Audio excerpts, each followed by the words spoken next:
ce soir pour la France et en milieu de journée pour le Québec.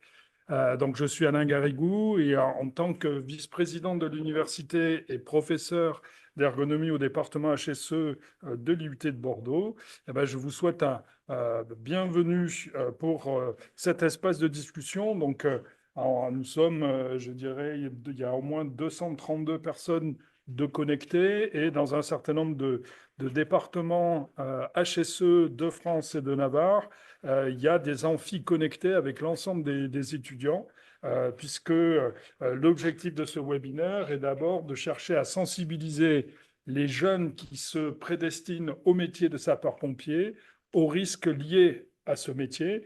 Je pense qu'il y a peut-être 4 à 5 mots-clés sur lesquels on reviendra et qu'on sera amené à discuter. Il y a la question de l'exposition, et on verra que très vite, on va aller de l'exposition au poly-exposition. C'est un sujet qu'on va être amené à discuter. Il y a la question de la prévention et des modalités de cette prévention et de l'évaluation aussi de cette prévention. Et il y a un dernier point qui est important, c'est la question de la réparation, puisque dans un certain nombre de situations, quand la prévention n'a pas été suffisante et qu'il y a des personnes atteintes de maladies, la question de la réparation est un droit et c'est un sujet probablement sur lequel on reviendra. Et donc, au-delà de la population des étudiants de but HSE qui a été la cible principale, le webinaire s'est ouvert à l'ensemble des collègues donc en France et au Québec qui sont intéressés par la question de la santé des pompiers et de la prévention et des actions de prévention chez les pompiers et les pompières, ou pour les pompiers et les pompières, comme diraient les Québécois. On reviendra là-dessus. Et je vais maintenant tout de suite laisser la parole à Paul Malassinier en tant que président de l'association Ensemble, de présenter un petit peu le rôle de cette association, puisque c'est une organisation tripartite à Université de Bordeaux, Ensemble et Aetna. On y reviendra. Bonjour à toutes et tous. Je suis Paul Malassinier, je suis officier supérieur de sapeurs-pompiers. Et je tenais d'abord, Thierry, Alain, à vous remercier puisque nous avons été accueillis, l'association Ensemble, sur la page de l'Aetna. Remercier aussi pour cet événement qui est en direction des sapeurs-pompiers, de leur santé, de leur sécurité. Et c'est bien là le fondement et l'essence de cette association Ensemble. Alors, pourquoi s'occuper de la santé des sapeurs-pompiers et pourquoi une association transatlantique, puisque pour l'instant, nous souhaitons ouvrir à la francophonie parce que les échanges sont effectivement plus simples lorsqu'on est dans notre langue native. Eh bien, c'est assez simple. Les sapeurs-pompiers sont un corps qui ont une chance incroyable, c'est celle d'avoir un service de santé. Ce service de santé est là pour garantir leur aptitude médicale et les suivre. Et c'est une force, et effectivement, on doit s'en satisfaire et s'en réjouir. Ça n'est pas le cas partout sur la planète, c'est le cas en France, et c'est tout à fait très bien. Pour autant, ces services de santé, il y a quelques années, ont travaillé sur ce que l'on appelle une cohorte, c'est-à-dire une étude universitaire qui a permis d'évaluer, alors vous allez dire c'est assez évident qu'un sapeur-pompier, lorsqu'il rentre en activité, il a une espérance de vie qui est supérieure à la moyenne nationale. C'est assez évident, il est recruté sur des critères physiques particuliers, on connaît les bienfaits du sport, même si les bienfaits du sport s'arrêtent où commence la compétition. Pour autant, effectivement, ils sont recrutés de manière spécifique avec une visite médicale, une visite d'aptitude. Donc, c'est assez normal qu'ils soient en meilleure santé que la population normale. Ce qui l'est moins, c'est qu'ils retrouvent cette espérance de vie en fin de carrière, à peu près une perte de quelques années. La cohorte Charles Prime, si on la cite, parle de 4 à 5 ans. Et par contre, la difficulté, c'est de retrouver où sont passés ces 4 à 5 ans. Comment a-t-il perdu ces 4 à 5 ans? Fumée d'incendie, le sommeil. Bref, il n'y a pas une cause majeure qui définit le sapeur-pompier, effectivement, doit se protéger de telle ou telle cause.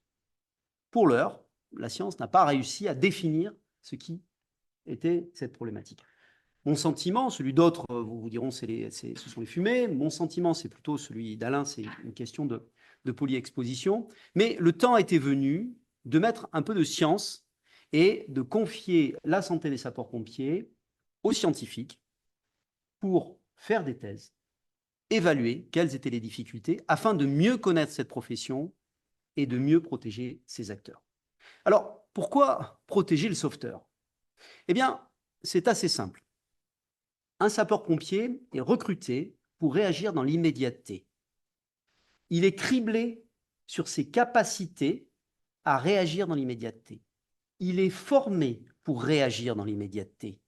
Il est entraîné pour réagir dans l'immédiateté sans plan B, sans secours. Personne vient après les sapeurs-pompiers. Il doit stabiliser la situation. Ça nécessite un certain nombre de compétences, un certain nombre d'aptitudes et certains skills, certaines habitudes que l'on va entretenir et travailler, certains réflexes opérationnels.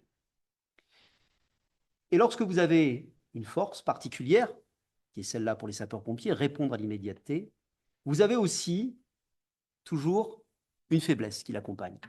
Et cette faiblesse, quand on est dans l'immédiateté, et qui cultive cette force d'empathie, de comprendre assez rapidement ce que ressent l'autre pour aller à son service, pour l'aider, est une faiblesse pour le sapeur-pompier parce qu'il a du mal, par rapport à d'autres personnes, à se projeter sur le long terme, à y s'imaginer à la retraite, à s'imaginer beaucoup plus tard.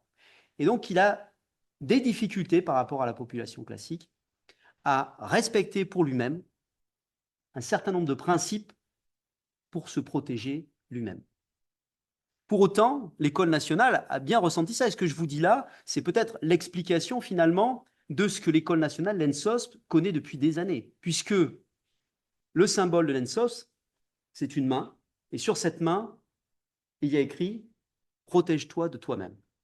Alors, c'est une vision plus philosophique, on réfléchit plus à l'aspect psychologique, mais pour autant, ça pourrait très bien s'adapter aussi sur les aspects santé.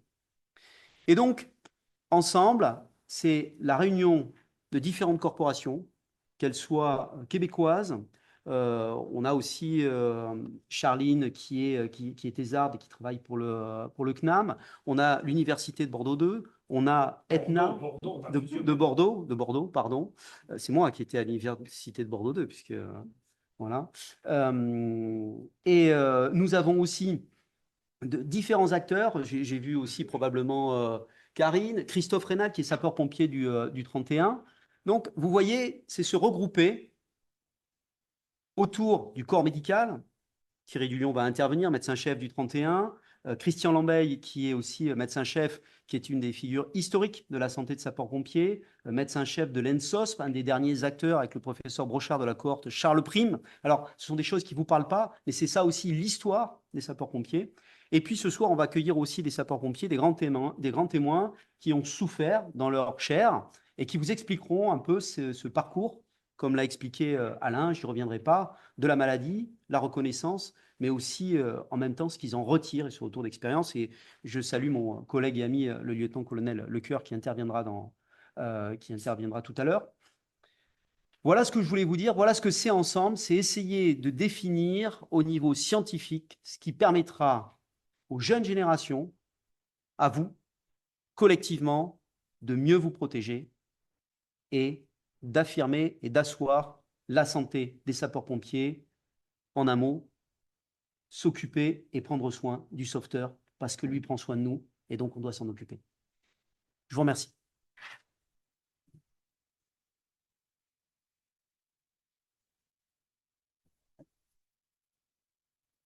Donc, bonjour à tous et à tous. Merci d'être venus à ce webinaire, de nous avoir rejoints. Donc, je suis Thierry Belsobran, je suis le secrétaire de l'ETNA, qui est l'établi du travail humain en Nouvelle-Aquitaine. L'ETNA, c'est une association qui a son siège social au sein de l'université, c'est-à-dire le lieu où se produit la connaissance, le savoir, donc la liberté. On rassemble et on fait en sorte de faire un pont pour tous les différents mondes qui ne se parlent pas et qui veulent tout d'un coup, qui sont intéressés sur les questions de santé au travail. Et donc, on va faire ce qu'on appelle des établis.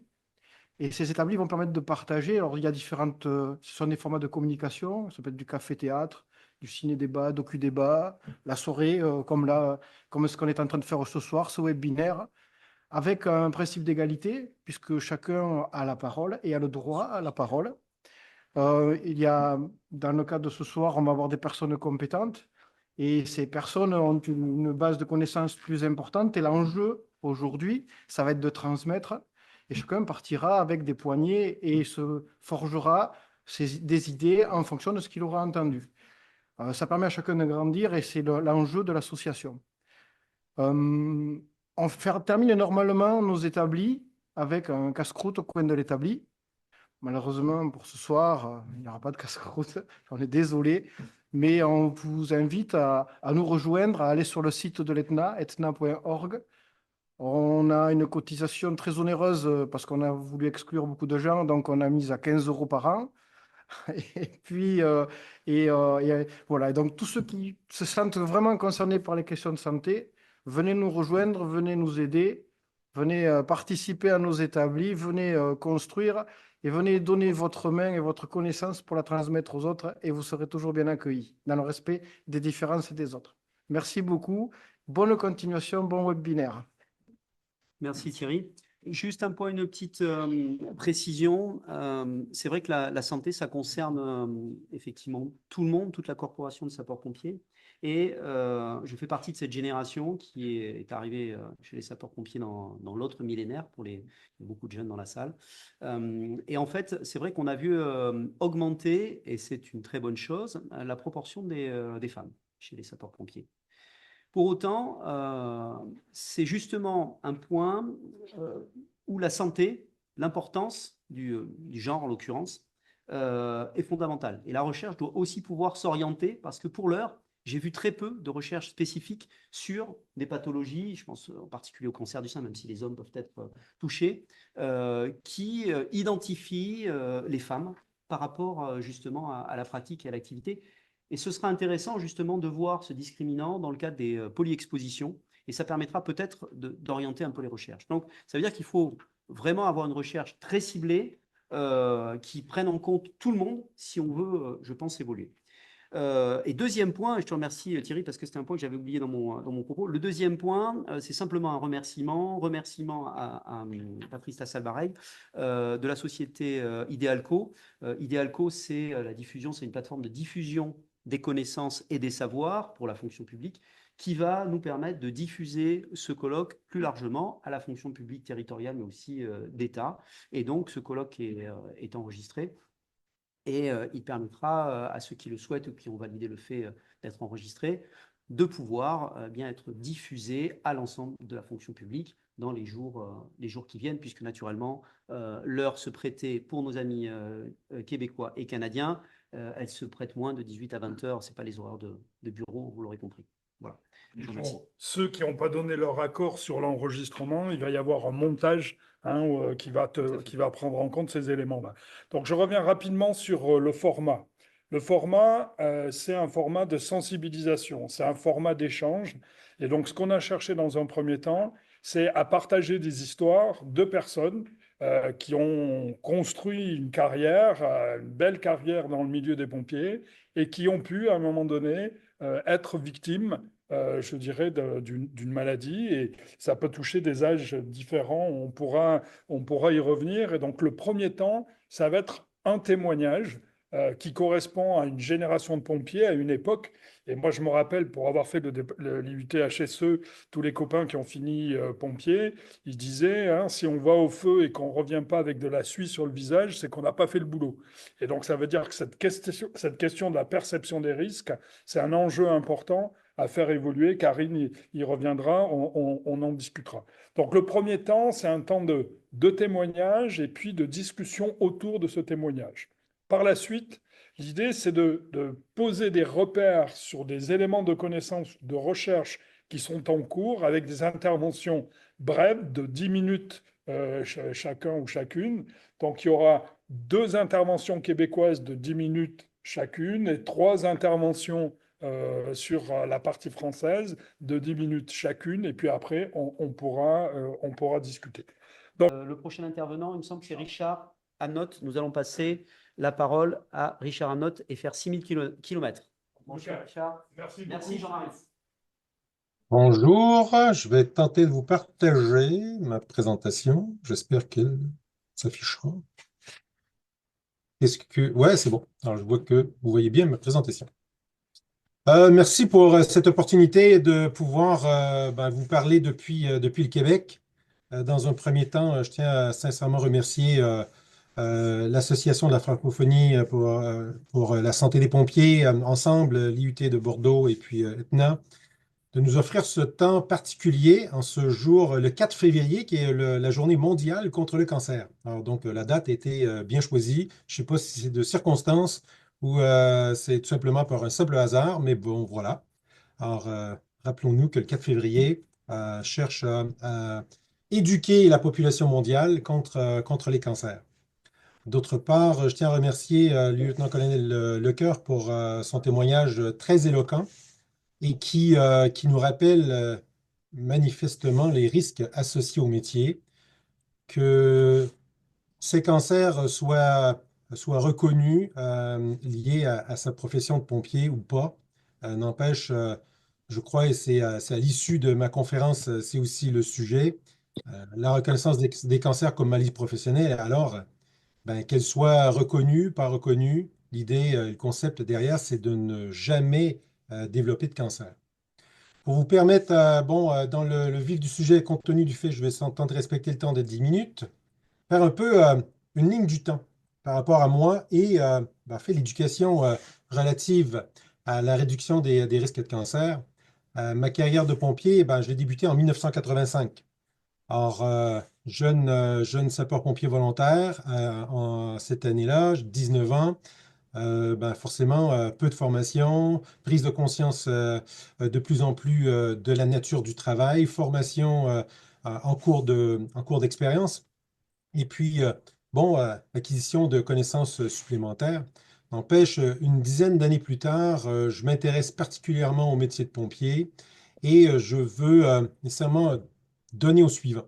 Dès 1995, je commence déjà à donner de la formation et l'une des formations sur lesquelles je me suis concentré, c'est celle de l'officier santé, sécurité au travail sur une scène d'intervention. Et donc, mettre en évidence tout le volet de prévention des risques d'accident sur intervention et de faire évoluer la connaissance et la pratique de la réduction des risques associés à l'intervention incendie. Quelques années plus tard, une dizaine d'années plus tard, en 2015, je commence à prendre connaissance à travers les formations que je donne et faire évoluer ma formation. De plus en plus d'études sont rendues disponibles par le biais de l'Internet et puis de l'accessibilité à cette information, notamment d'une étude qui a été réalisée par le docteur Robert Daniels aux États-Unis, qui faisait étude de 3 cohortes de sapeurs-pompiers professionnels de San Francisco, Chicago et Philadelphie pour faire les premiers constats de la prévalence des cancers chez ces populations de pompiers par rapport à la population de ces communes, donc San Francisco, Chicago, Philadelphie. La situation était tout de même déjà préoccupante de faire constat de cette prévalence. Et puis, je cherche à me documenter de plus en plus, ce qui a amené notamment éventuellement un éveil de la problématique de la prévalence des cancers chez les pompiers et déjà au Québec, en 2015, la publication d'une première note ou politique en matière de reconnaissance de certaines maladies. Et notamment en 2015, la Commission de la santé et sécurité au travail, donc l'organisme provincial chargé du volet de santé et sécurité au travail chez les travailleurs québécois, émet une politique qui, déjà cette année-là, reconnaissait de façon administrative la prévalence de certains cancers et donc reconnaissait administrativement le fait qu'une personne travaillant pompier pouvait développer certaines maladies et sous certaines conditions qui étaient énoncées dans le document. Et sur preuve et démonstration de l'effet que la personne rencontrait ces critères, pouvait obtenir une reconnaissance de son cancer. Toutefois, il faut bien faire la distinction, c'était une reconnaissance administrative et non présomptive. La distinction entre les deux, vous deviez faire preuve du fait qu'il y avait un lien de causalité entre votre maladie et votre métier de pompier, ou du moins les expositions qui étaient requises. dès 2016, je m'intéresse particulièrement au sujet et voilà maintenant près de 10 ans, pour lequel d'année en année, je suis appelé, invité à faire des conférences sur le volet de la prévention des cancers chez les pompiers. Déjà, en 2016, j'avais répertorié, traduit en fait, de l'information qui provenait notamment de nos pompiers américains euh, sur les moyens que nous pouvons mettre en place qui ne requiert pas une intervention proprement dite de l'État, mais un changement de comportement de la part de nous-mêmes, pompiers, pour faire en sorte que nous puissions réduire notre exposition. En 2017, la Commission de la santé et sécurité au travail du Québec publie une première version d'un guide des bonnes pratiques sur l'entretien des vêtements de protection et de lutte contre l'incendie. Et c'est probablement ce document qui a créé un certain éveil en France, ce document étant disponible en français. J'ai des premiers contacts peu de temps après de la France m'invitant à aller faire présentation sur le sujet, ayant fait cette conférence en 2016, publication de ce document en 2017, ce qui a eu pour opportunité, et je remercie le docteur Christian Lembeil, de m'inviter à Préventica et de faire partie d'une première cohorte de scientifiques provenant de la Belgique, de l'Espagne, des États-Unis notamment et de la France, pour créer un premier éveil quant à la prévalence des cancers chez les pompiers américains, les pompiers canadiens, mais notamment, sûrement, les pompiers français. J'ai eu l'occasion en 2018 de me rendre à Namur en Belgique pour faire une conférence et participer encore là à l'éveil et faire avancer la connaissance liée au risque de la fumée qui nuit à la santé des pompiers et de faire état des moyens de prévention et de réduction des risques. Rappelons-nous qu'en 2018, déjà, la DGCGC, par le Bureau des doctrines de formation des équipements du ministère de l'Intérieur, publiait la première doctrine relative à la prévention contre les risques de toxicité liés à la fumée des incendies. Et ayant pris encore récemment connaissance de ce document en préparation de cette présentation, pour y retrouver à l'intérieur de cette guide de doctrine l'ensemble des éléments que, notamment en Amérique, nous faisons valoir depuis déjà quelques années. Donc, les mesures préconisées et annoncées à l'intérieur de ce guide de doctrine de 2018 prévalent encore aujourd'hui, parce que la science n'a pas dénié ce qui est déjà des mesures de prévention de base à lesquelles on retrouve à l'intérieur de ces doctrines. Soldats du Feu m'a invité en 2018 et encore là, j'ai répété le même message devant un ensemble de pompiers français. En 2018, je suis invité au Québec à faire une webconférence qui est rendue disponible sur YouTube sur encore là les mêmes moyens de prévention et de réduction des risques de cancer.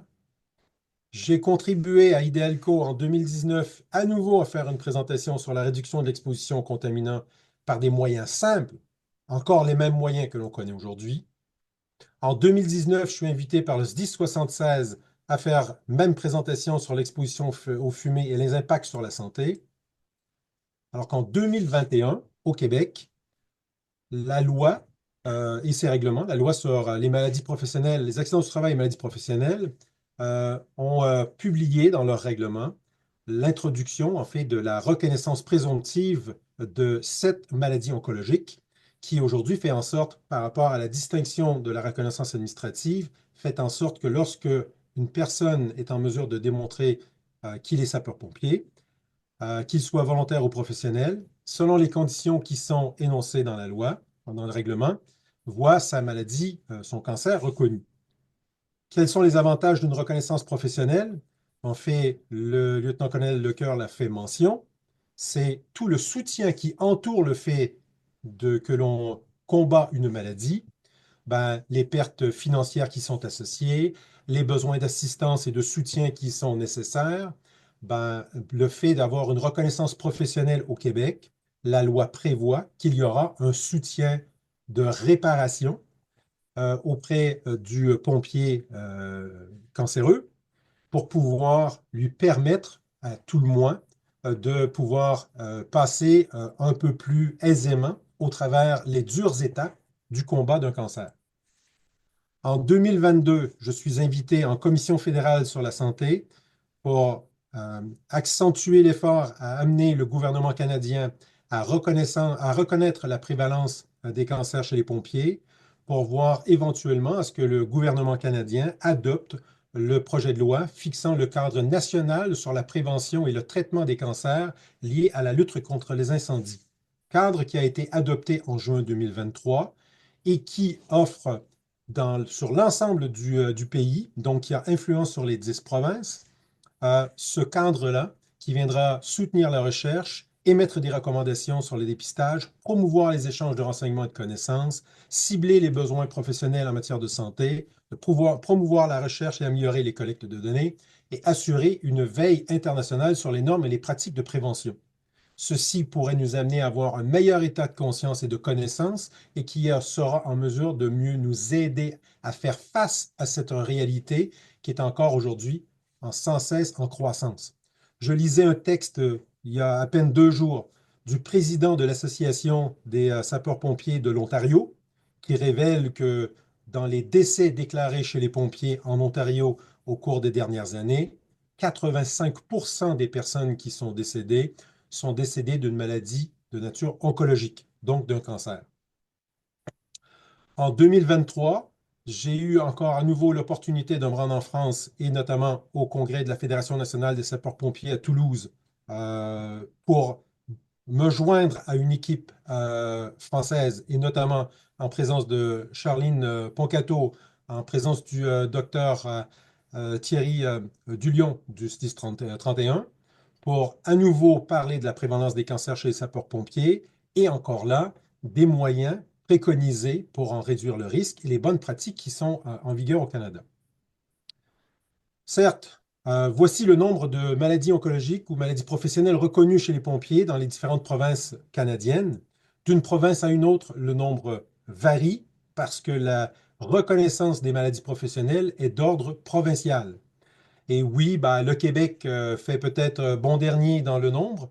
Ce nombre sera porté à être corrigé. Nous avons l'information qu'il y aura une amélioration du programme de reconnaissance chez les pompiers du Québec.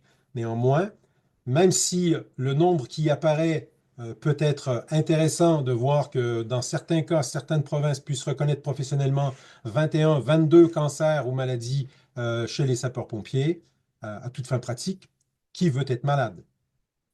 Richard, je suis désolé, en tant que gardien du temps, est-ce que tu peux conclure parce qu'on dépasse les 10 minutes? Je suis Ouais, vraiment désolé. je conclus à l'instant. Alors, dans les faits, personne ne veut être cancéreux, personne ne veut être malade. Et ce que je constate depuis toutes ces années auxquelles je fais des conférences à travers le monde, les pompiers sont trop souvent leur propre ennemi. Et dans ce contexte, euh, si on continue à maintenir les mêmes comportements et on tente de faire la même chose au cours des prochaines années, on obtiendra le même résultat. Et si on s'attend que l'État et les services d'incendie soient devant pour pouvoir assurer notre protection, certes, oui, ils doivent agir, c'est indéniable, mais ça n'appartient pas qu'à eux. Si les pompiers n'actent pas, le risque de cancer demeurera toujours aussi grand. Alors je me dirais, qu'est-ce qui vous freine ou qu'est-ce qui vous freinera, surtout les jeunes sapeurs-pompiers dans l'avenir? C'est votre santé qui est en jeu. La connaissance est déjà disponible et je vous implore, je vous incite énormément à faire en sorte que vous y adhérez et faites en sorte que votre santé soit protégée. Un grand merci, Richard. Alors, ce que je propose, c'est qu'on enchaîne tout de suite sur la présentation de Karine et on aura un temps de questions sur la partie québécoise et on enchaînera après sur la partie française. Merci beaucoup, Richard.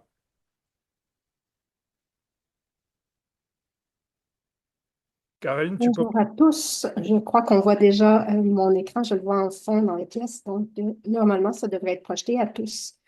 Je veux aussi, comme mon collègue Richard Hamnett, prendre le temps de remercier nos partenaires d'aujourd'hui. Donc, bien entendu, l'Association de la francophonie pour la santé des pompiers, Bordeaux et Aetna. Merci beaucoup pour l'invitation, surtout l'invitation transatlantique qui nous permet aussi au Québec de bénéficier de votre expertise en France et de pouvoir aussi partager la nôtre. Je ne suis pas pompière de formation, je suis anthropologue de formation. Donc, je suis chercheur. Pour ceux qui connaissent moins l'anthropologie, c'est une science sociale qui ressemble beaucoup à la sociologie. Donc, notre travail est d'étudier le comportement humain. Et traditionnellement, l'anthropologue étudie principalement les peuples qu'on dit traditionnels, anciennement on disait exotiques. Donc, des peuples extérieurs aux sociétés occidentales. On peut aussi penser aux autochtones américains, comme on peut penser aux peuples africains. On parlera aujourd'hui de la Nouvelle-Guinée. Donc, ce sont des peuples qui ne sont pas nos sociétés européennes ou américaines. Donc, le propos de ma présentation aujourd'hui sera davantage axé sur l'anthropologie, tout simplement parce que j'ai monté mon propos suite à un appel à texte pour un article scientifique. Donc, dans les revues scientifiques, on fait appel aux chercheurs pour écrire des textes. Et c'est un appel à texte sur les enjeux sociaux des masques. Vous voyez à votre droite, il s'agit d'un masque de Nouvelle-Guinée, donc il n'a rien à voir avec le milieu des sapeurs-pompiers, du moins à première vue. Dans ma formation d'anthropologue, j'ai eu la chance de travailler avec de nombreux professeurs d'anthropologie, donc un professeur qui s'appelle M. Pierre Maranda, un spécialiste des lots de Nouvelle-Guinée, donc le peuple de Nouvelle-Guinée. Vous avez toujours dans ma présentation des codes QR, donc les QR codes. Si vous voulez avoir les références bibliographiques, vous pourrez. Donc, M. Maranda a été, oui, mon professeur, mais aussi un de mes mentors au niveau de la recherche, et il m'a formé en anthropologie des masques. Et une de ces phrases primordiales qui nous guidera aujourd'hui, vous l'avez au centre, le masque branche son porteur sur une puissance supérieure, celle du social. Devant l'appel à texte, je me suis dit, mon milieu n'étant pas la Nouvelle-Guinée, mais bien les sapeurs-pompiers, j'ai transmis au responsable de la revue la photo que vous voyez à l'écran. Donc, c'est moi, ma première journée à titre d'observatrice du travail des pompiers. Et on me fait le plaisir immense de m'emmener dans un parcours de pratique, un parcours de formation. Et je porte pour la première fois l'ensemble de l'habit de combat incendie, dont ce qu'on appelle ici au Québec l'APRIA, l'appareil de protection respiratoire isolant autonome. Donc, en fait, le masque. Et j'ai offert à la revue un article scientifique en 3 temps, et ce sont les 3 temps que nous verrons aujourd'hui ensemble, bien entendu d'une façon synthétisée en moins de 10 minutes.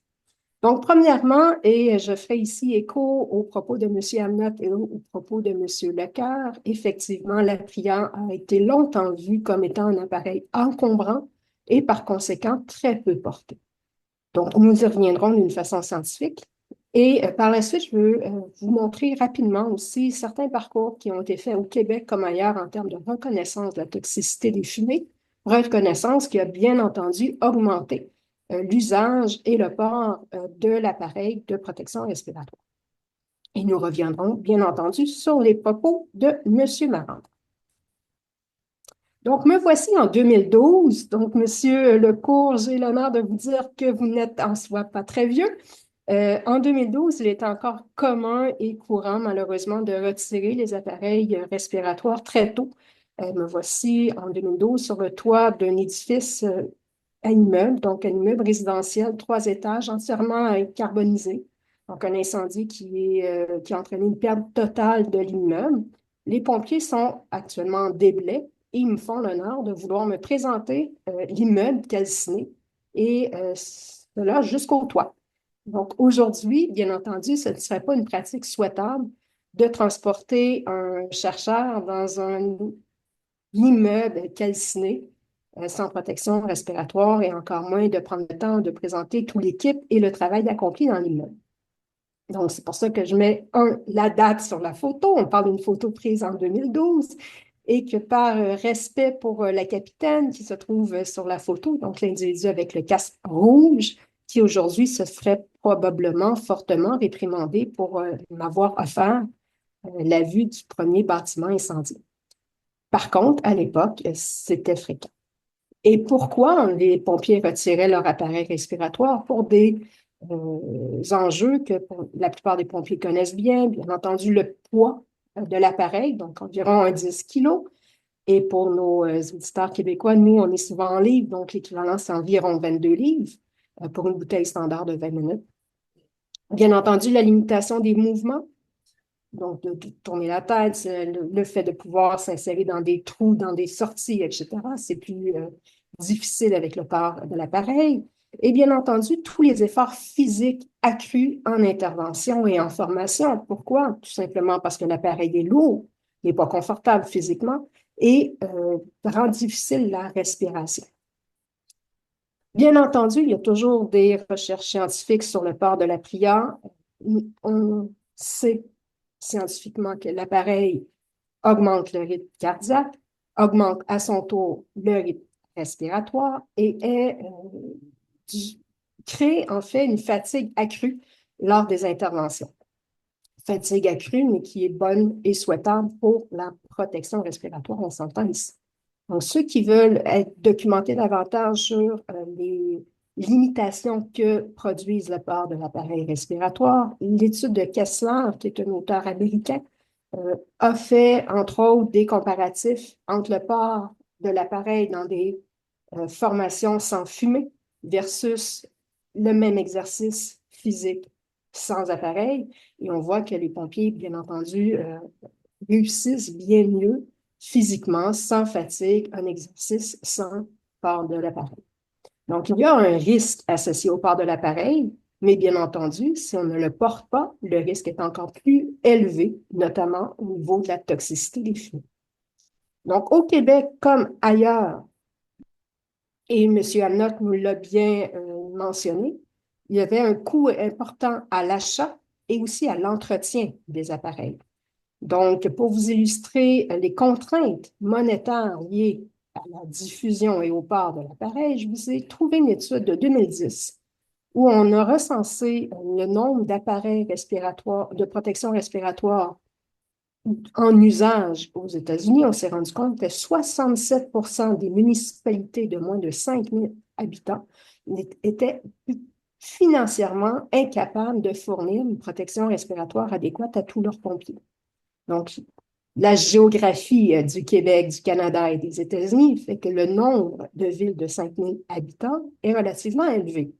Donc, dans les centres urbains, le financement des pompiers étant habituellement un peu plus élevé, lorsque le financement est appuyé par seulement 500 habitants, bien entendu, les ressources financières sont limitées. C'est par conséquent limitait, à l'époque du moins, la capacité à acheter et à entretenir les appareils de protection respiratoire. Nous l'avons bien vu avec la présentation de mon collègue Richard Amnott. En l'espace d'environ 15 ans, énormément de transformations ont été faites d'un point de vue de la reconnaissance légale et de la reconnaissance aussi professionnelle et médicale des cancers chez les pompiers. Je vous mets en référence un document très récent, un document international qui date de 2023, qui est disponible en français et la version originale en anglais. Donc, il y a de plus en plus de reconnaissance et on remercie ici, bien entendu, le travail de M. Amnott et de tous les médecins et de tous les pompiers aussi qui ont contribué aux études qui ont permis la reconnaissance de la toxicité des fumées et de leurs impacts dans les cancers professionnels. Au-delà du masque, la reconnaissance de la toxicité des fumées a transformé drastiquement la perception de tous les API, donc de tous les appareils de protection, de l'habit de combat au casque, aux gants, au port du masque. Donc, M. Leclerc nous l'a bien expliqué en présentation initiale, un habit de combat maintenant souillé n'est plus un signe de courage, est au contraire un signe, du moins de plus en plus, d'insouciance face à la toxicité. Donc, les tenues de combat sont lavées, sont séchées, etc. Je ne dis pas que c'est parfait, mais il y a plusieurs étapes de décontamination et de lavage maintenant en place pour protéger, bien entendu, notre propre santé, la santé de ses collègues et surtout la famille, les proches qui peuvent être touchés par les fumées secondaires. Et pour ceux qui ont vécu la transformation, et à titre d'anthropologue, je suis obligée de vous mentionner que même l'odeur des casernes a changé, et pour le mieux. Mon collègue Amnott vous l'a rapidement présenté. Je vous le remets ici. Bien entendu, c'est un document qui est majeur pour le Québec, donc la CNESST qui nous publie un guide de bonnes pratiques sur l'entretien et toutes les facettes de décontamination et de lavage de la tenue de feu et par conséquent du masque et de tout l'appareil respiratoire. Et je vous mets ici à côté une fiche de nettoyage et de prévention des bris de nos appareils de protection respiratoire liés au froid. Donc, vous savez, hein, au Québec, ici, présentement, il fait moins 10 degrés. On a la neige et tout. Donc, c'est, oui, un nouvel appareil relativement récent. On est porté d'une façon plus systématique depuis, disons, les années 2000. Donc, il a fallu aussi créer tous les guides d'entretien, les guides de nettoyage et de prévention des bris des masques et des appareils respiratoires. Attention, Karine, on arrive aux 10 minutes. Oui. Donc, je veux conclure tout de suite pour vous dire que le port du masque, donc de l'appareil de protection respiratoire, nous branche au social de différentes façons. Bien entendu, tous les efforts politiques, scientifiques, des employeurs, des centrales syndicales et des pompiers qui, ensemble, ont fait reconnaître la toxicité des fumées. Et merci à tous ceux qui ont contribué à ces efforts.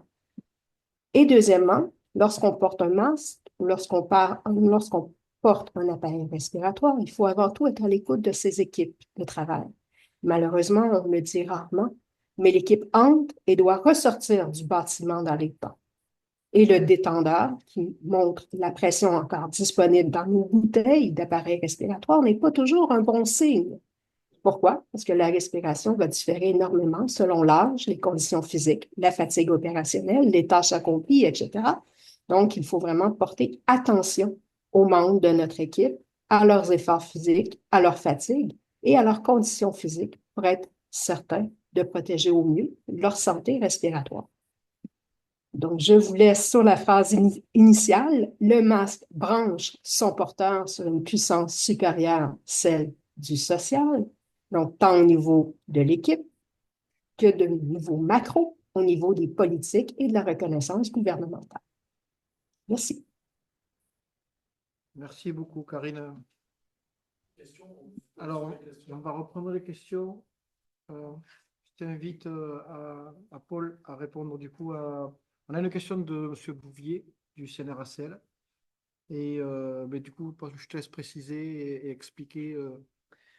Alors, effectivement, Sébastien Bouvier. Alors, Sébastien Bouvier, si je ne fais pas erreur, c'est une personne, il me semble sapeur-pompier, représentant du personnel, qui a travaillé sur un sujet avec la CNRACL pour justement faire le premier rapport, un des premiers rapports d'un organisme extérieur, puisque il est postérieur au rapport Pourny. On est en 2017. En 2004, le rapport Pourny, animé avec Christian Lambay, fait faire une prise de conscience à la Corporation des sapeurs-pompiers des risques immédiats, circulation, etc., avec un recueil très complet de 200 mesures. Et en 2017, viennent s'ajouter la question de la toxicité des fumées et sous la plume d'un groupe de travail composite avec des éléments très intéressants.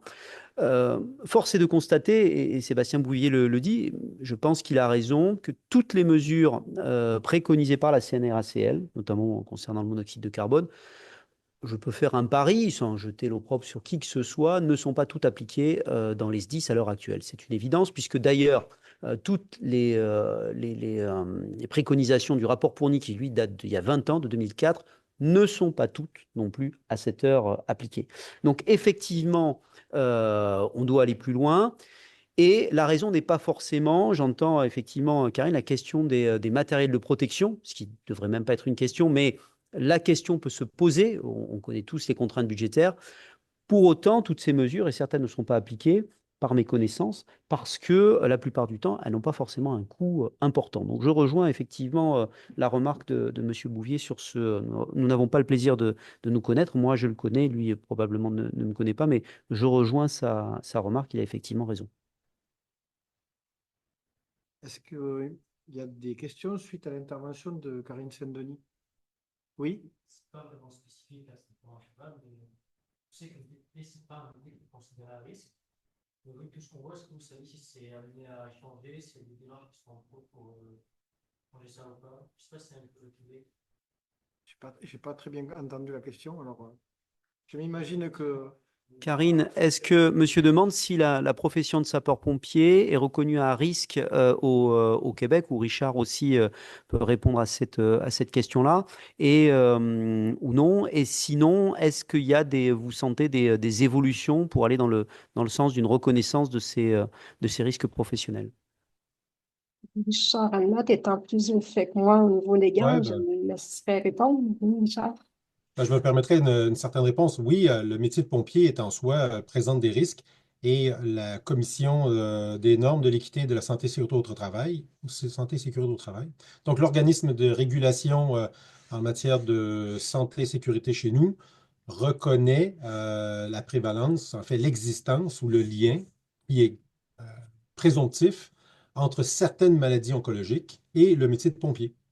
Alors donc, de ce fait, oui, il y a une reconnaissance de certains dangers propres au métier de pompier, parce que quand on lit la définition de chacune de ces maladies dans la loi, euh, distinctement, on l'associe au fait qu'il faut que l'individu ait été sapeur-pompier pour pouvoir bénéficier des privilèges qu'accorde le règlement sur la reconnaissance de la maladie oncologique et d'autres maladies par ailleurs. Concernant la France, le sapeur-pompier bénéficie effectivement de cette présomption de part, lorsqu'il a effectué un certain nombre d'années, je parle du sapeur-pompier professionnel. Malheureusement, le sapeur-pompier volontaire n'étant pas considéré comme un travailleur, ne peut pas bénéficier de ces circonstances-là, sachant qu'un sapeur-pompier volontaire peut avoir une activité dans certains départements plus importante qu'un sapeur-pompier professionnel. Faut pas se méprendre là-dessus. Sapeur-pompier professionnel, il dispose déjà d'une rémunération plus intéressante par le biais d'une prime de feu. Cette prime de feu, il cotise une surcotisation à la CNRACL, qui est la caisse de retraite majoritaire pour les sapeurs-pompiers. Cette surcotisation fait que sa prime de feu est intégrée au niveau de la retraite s'il a naturellement un certain nombre d'annuités. Et la reconnaissance de la dangerosité du métier, c'est qu'une partie de ces années qu'il a perdues sur l'espérance de vie, quelque part, il peut les retrouver lorsqu'il a fait une activité de sapeur-pompier professionnel de plus de 25 ans. Et donc, à partir de ce moment-là, il a un nombre d'annuités plus faible qu'un travailleur lambda, on va dire. Donc, ce sont effectivement ces éléments qui permettent de dire que la profession est reconnue comme une profession à risque, on va dire. L'autre point, c'est que je rejoins complètement les propos de Richard Amnott. Effectivement, en ce qui concerne la reconnaissance des maladies professionnelles, maladies à effet différé, longue durée, là, la prise en charge, eh bien, le tableau des maladies professionnelles concernant les cancers n'est pas aussi étayé que ce que l'on peut trouver aux États-Unis, que ce soit ou sur le continent américain pour être plus vaste. On est loin, effectivement, loin du compte. Et en ce qui concerne les décès, j'allais dire, morts violentes, accidents liés à l'activité et la dangerosité réelle des métiers, là, effectivement, il y a une prise en charge, tout un mécanisme, c'est un peu long à expliquer, mais on a aussi, surtout, l'œuvre des pupilles et des associations qui gravitent autour de la profession, quasiment en symbiose, pour permettre depuis de nombreuses années, justement, par le biais de la Fédération nationale des sapeurs-pompiers et l'œuvre des pupilles que j'ai mentionné, d'aider et d'appuyer les enfants, notamment lorsqu'il y a le décès d'un des parents sapeurs-pompiers, eh bien, ils sont appuyés par le biais de ces bonnes œuvres qui payent par exemple les études des orphelins jusqu'à ce qu'ils sortent de la faculté. Donc vous voyez, sont venus adhérer à un certain nombre de satellites sociaux qui sont montés en puissance, j'allais dire grâce à l'organisation associative qui tourne autour du monde des sapeurs-pompiers, de cette corporation, pour appuyer et aider justement au niveau social. Toujours dans l'immédiateté, en revanche, pour le long terme, ce que nous a expliqué le colonel Lecoeur, c'est beaucoup plus compliqué puisque c'est un parcours du combattant. Je rappelle simplement que le lieutenant-colonel Lecoeur a été patron directeur des ressources humaines d'un SDIS. Donc, ça veut dire qu'il a quelques facilités à comprendre ces mécanismes-là, ce qui n'est pas donné à tout le monde. Et j'aurais peut-être été incapable de faire ce qu'il a fait. Une dernière question et on enchaîne après avec la présentation d'Henri Bastos. Alors, du coup, s'il y a une dernière question, on va la poser vis-à-vis des PFAS. Il y a beaucoup de questions qui reviennent sur la prise en compte des retardateurs de flamme, donc des PFAS vis-à-vis du cancer. Est-ce que, Paul? Alors, moi, je me bornerai à simplement faire un état en 1 minute parce que sinon Alain va me faire les gros yeux. PFAS, plus connu sous le nom de polluant éternel. L'organisme est un magnifique outil de filtration. C'est-à-dire que on a des limites pour les toxiques, mais nous avons une capacité d'évacuation des toxiques qui est absolument phénoménale. Sauf pour certains, que l'on appelle les polluants éternels, que nous stockons. Les PFAS en font partie, il en existe d'autres, le strontium qui se colle dans les eaux et que vous ne pouvez pas évacuer. Et au bout d'un certain moment, vous avez une espèce de masse critique. Cette masse critique, pour l'instant, la science n'est pas en capacité de l'évaluer. Pourquoi? Parce que les PFAS sont typiquement, on a regroupé sous un même terme quelque chose qui en fait, c'est de la polyexposition, puisqu'en fait c'est toute une famille de produits, je ne sais pas s'ils ne sont pas 6 ou 7 000, et que l'on retrouve absolument partout. Retardateur de flamme pour éviter justement une combustion trop rapide. Vous en avez dans les poêles, notamment avec les revêtements. Vous en avez sur les tenues de feu, ces fameux imperméabilisants. Mais vous en avez aussi partout dans vous allez au ski, vous avez des imperméabilisants, vous avez des PFAS. Vous en avez aussi dans les sites de production puisque ces produits complètement inamicaux ont la facilité de se retrouver dans les eaux potables. C'est pour ça que vous en avez entendu parler. Pour avoir plus d'informations sur ce sujet-là, je vous engage à aller voir effectivement une vidéo qui s'appelle Vert de rage sur Internet, qui précise effectivement ces problématiques. Pour les sapeurs-pompiers, ce qui est évident, c'est comme ils sont à la confluence de l'ensemble de ces risques PFAS, les dernières études semblent montrer que les sapeurs-pompiers ont un taux plus important de PFAS que le reste de la population, sans pour autant, et c'est l'objet aussi de Ensemble, c'est d'essayer de trouver des réponses scientifiques à ces questions-là. Quel est le seuil à partir duquel je vais effectivement développer une problématique? Et je rappelle qu'il y a une étude australienne qui, moi, j'ai trouvé assez amusante, c'est que aussi il faut relativiser vis-à-vis de la science parce que toutes les réponses ne sont pas forcément à prendre directement, puisque dans l'étude scientifique, ils expliquaient tout simplement que pour que les sapeurs-pompiers abaissent leur taux de PFAS, il fallait qu'ils fassent des prélèvements sanguins qui donnent leur sang régulièrement. Et comme ça, régénérant leur sang, ils abaissaient la concentration de leur sang sans qu'à aucun moment l'étude ne dise « mais à qui va ce sang ?» Voilà, donc moi ça m'a fait beaucoup rire cette étude. Donc voilà, il y a aussi des fois dans les conclusions, faut s'en méfier. Et voilà ce qu'il y a à dire sur les PFAS. Vert de rage pour ceux qui n'ont pas noté, vous trouverez ça sur YouTube. Et pour aller un peu plus loin, ce verre de rage, vous allez sur le site de l'ETNA, le 10e item tout à fait en bas de la page, vous avez un lien qui vous amènera directement sur l'émission de France Télévisions. On peut passer à la suite. Henri, on te passe la main pour 10 minutes. Je te surveille. Oui, merci, mais je ne sais pas, est-ce que vous voyez bien mon écran? Pas du tout. Alors, on voit que ça commence. Oui, c'est Ça y bon. est. C'est bon? Et il est en plein écran, non pas encore? On voit encore en plein écran. Je vais le mettre en... Et là, vous le voyez? Oui, Non? faut arrêter le partage d'écran et le remettre. Pardon, il faut que je l'enlève le partage d'écran? Et le remettre après pour qu'on puisse l'avoir en plein écran. Autrement, Et oui, comme j'ai deux écrans, alors attendez, je vais en éteindre un, ça va être plus simple. après, c'est... C'est bon là? Oui, oui. Normalement, c'est bon. Ok. Donc, merci beaucoup. Merci beaucoup pour l'invitation, évidemment. Moi, je vais vous présenter en fait aujourd'hui deux documents, deux travaux sur lesquels l'ANSES a travaillé. Je vais pas rentrer dans trop de détails. C'est plutôt une forme de teasing que je fais pour vous donner, pour vous sensibiliser à l'existence de ces travaux et surtout vous encourager à aller vous en servir parce que je pense que ce sont deux documents qui font un état des lieux de plein de choses différentes qui concernent les pompiers. Et il y a une grande masse d'informations qui peut être utile. Et donc, ce serait complètement illusoire d'avoir envie de les présenter ici dans un format relativement court sur 10 minutes. Je vais commencer par le... Voilà, pardon.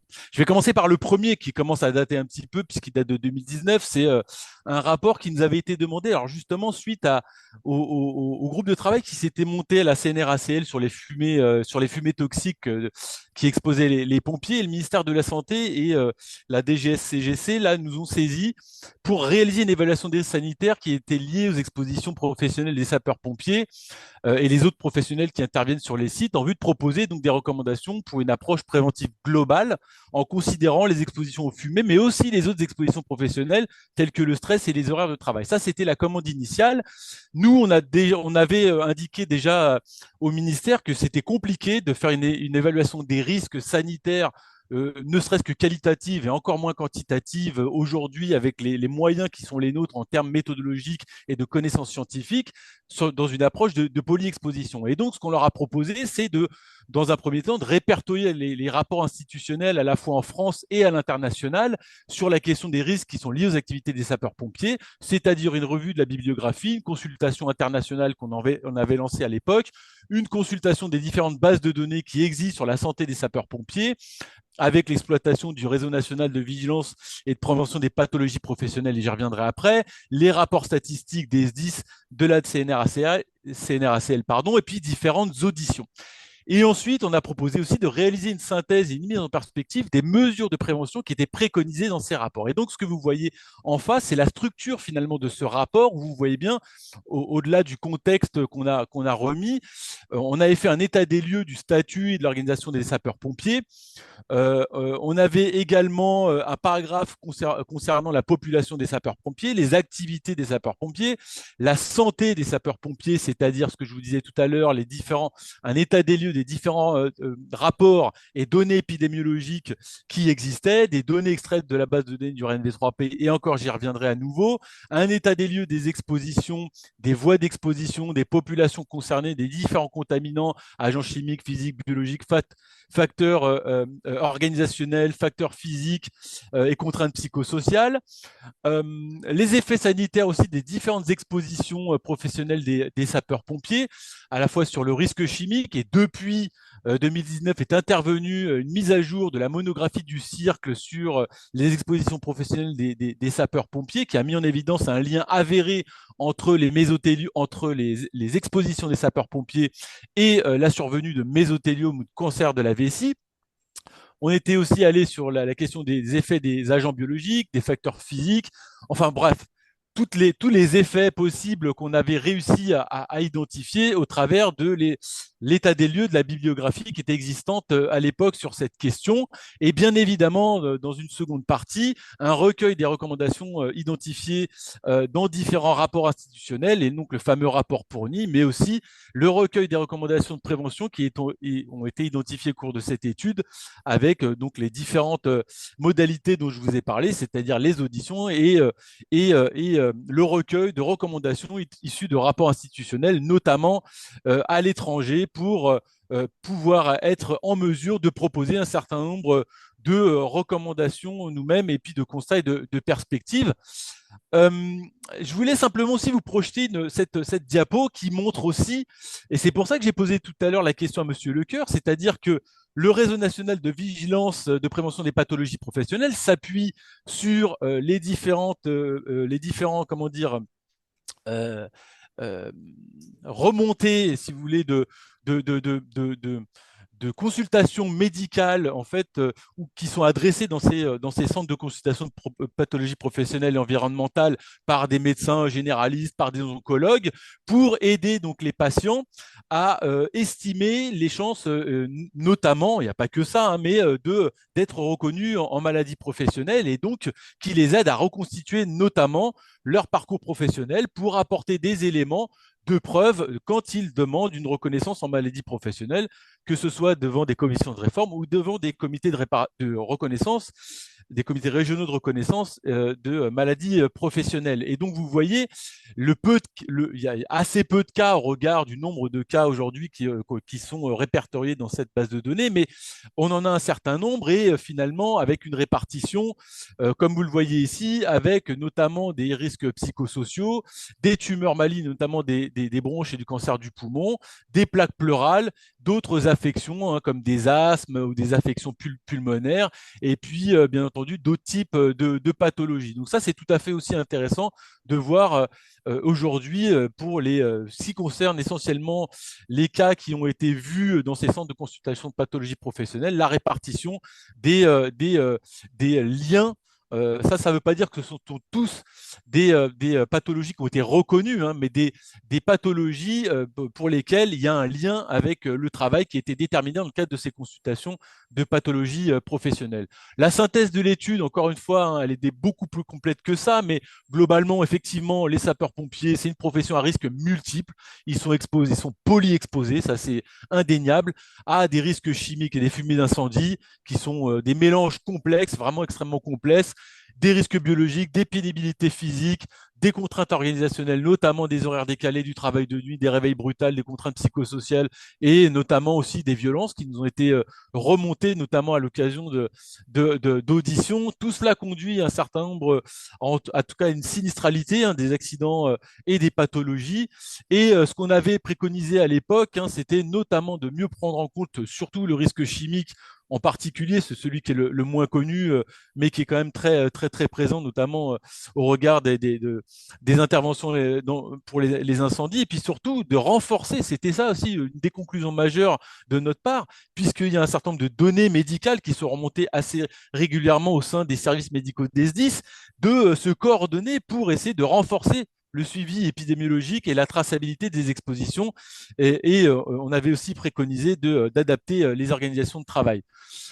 Le deuxième travail dont je voudrais vous parler aujourd'hui fait suite à une saisine des pouvoirs publics en 2023, notamment en préparation des JO, mais qui aussi fait suite à un travail qu'on avait rendu en 2012 et qui, d'une certaine manière, est une mise à jour de ces travaux. Depuis 2012, on sait bien qu'il y a une augmentation des surfaces brûlées, du nombre de feux et de contribution des incendies de végétation à la pollution de l'air. On a des feux de plus grande ampleur maintenant, en France ou dans le monde. Je fais référence aux incendies de la forêt des Landes de Gascogne en juillet 2022. Et puis, ce qui nous a été demandé, c'est d'actualiser les connaissances pour faire l'appui à la gestion des épisodes de pollution de l'air ambiant dans le contexte actuel, justement, de changement climatique et d'augmentation des feux, notamment de grande ampleur. Et puis, c'était aussi dans la perspective des grands événements sportifs, notamment les Jeux olympiques et paralympiques de 2024.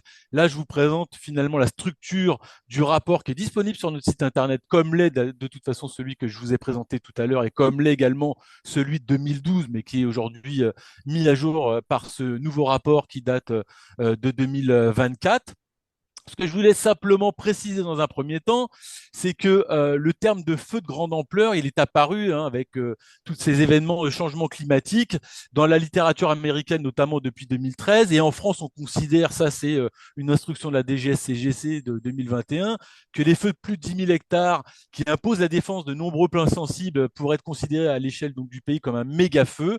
Ce sont des feux qui atteignent des dimensions et des effets qui peuvent dépasser le cadre habituel d'action de secours. Et puis en cas de propagation non contrôlée, des feux qui peuvent atteindre des structures de bâtiments et d'habitation ou des établissements recevant du public, des industries ou d'autres infrastructures qui vont être considérées comme critiques. Et donc voilà, le terme de feu de grande ampleur ou de méga feu peut être assimilé.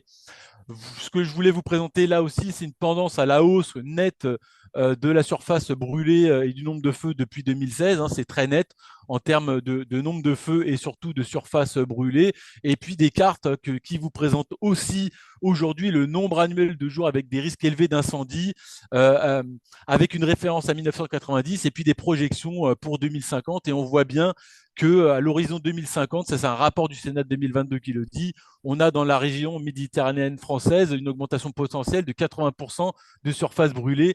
Donc clairement, c'est une problématique, l'exposition aux feux de végétation en France, qui va être de plus en plus prégnante en France.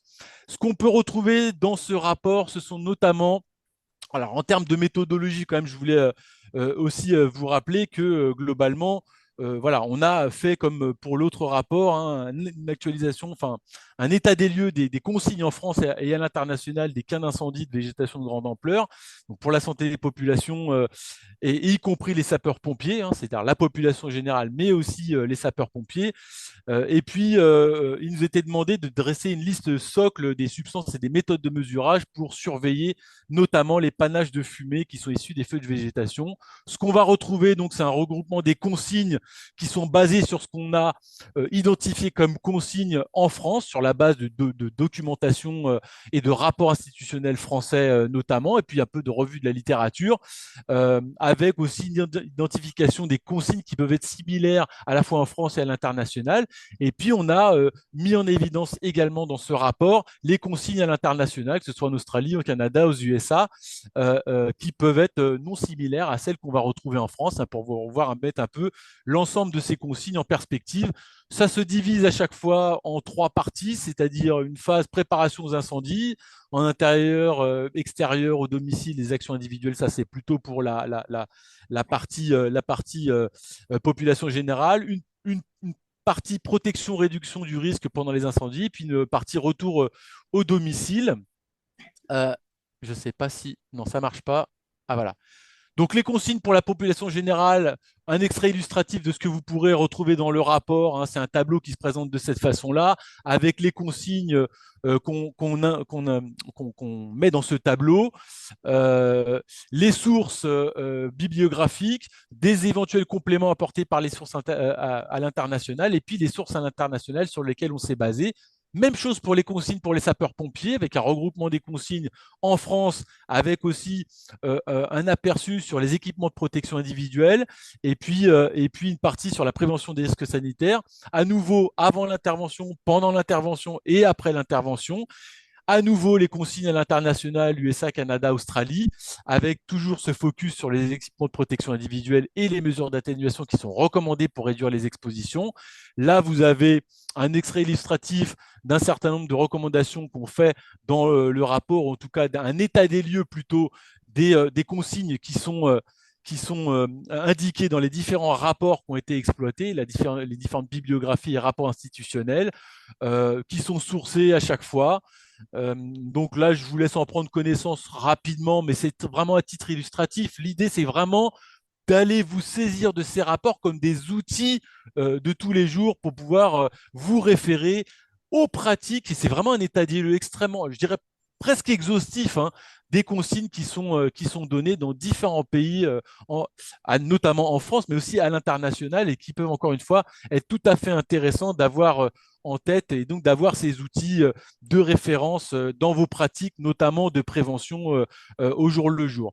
À nouveau, et puis on s'est aussi penché justement sur les substances qui peuvent être présentes dans les fumées de végétation, et là encore, on a un tableau extrêmement important du nombre important de substances qu'on va pouvoir retrouver, de familles de substances, avec les familles, des exemples de substances, des zones d'exposition potentielle, c'est-à-dire en champ proche de l'incendie ou à distance de l'incendie, des modes de toxicité, des commentaires éventuels qui apportent des éléments d'information tout à fait utiles, et puis les références toujours sur lesquelles on s'est appuyé. Donc vous voyez là, j'ai mis les trois tableaux que vous pourrez retrouver de toute façon dans notre rapport.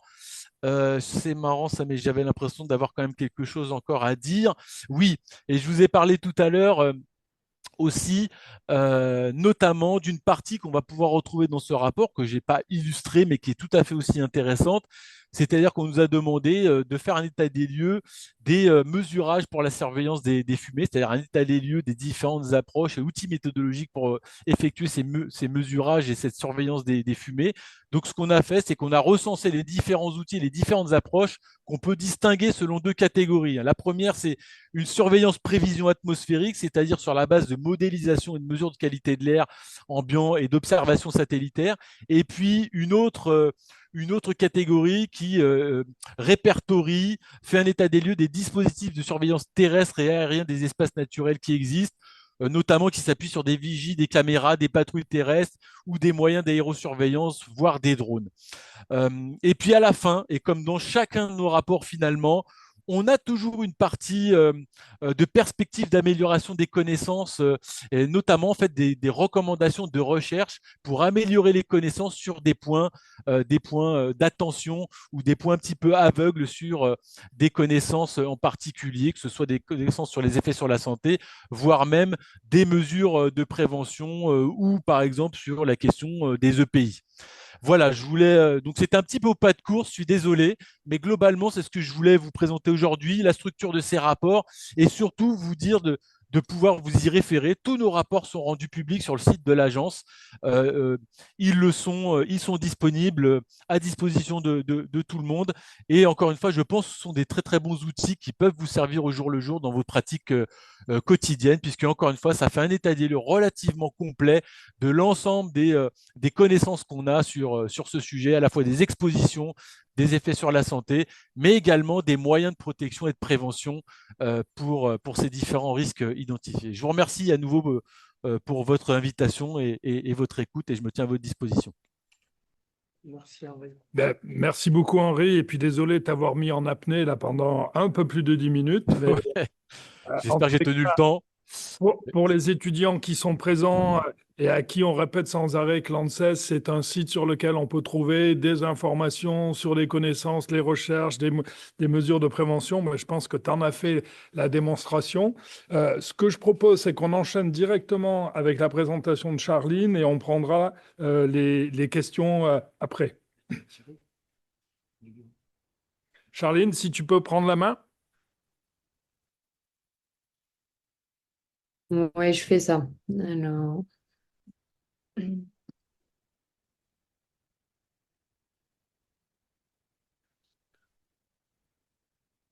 Ah oui, dans l'ordre, c'est vrai.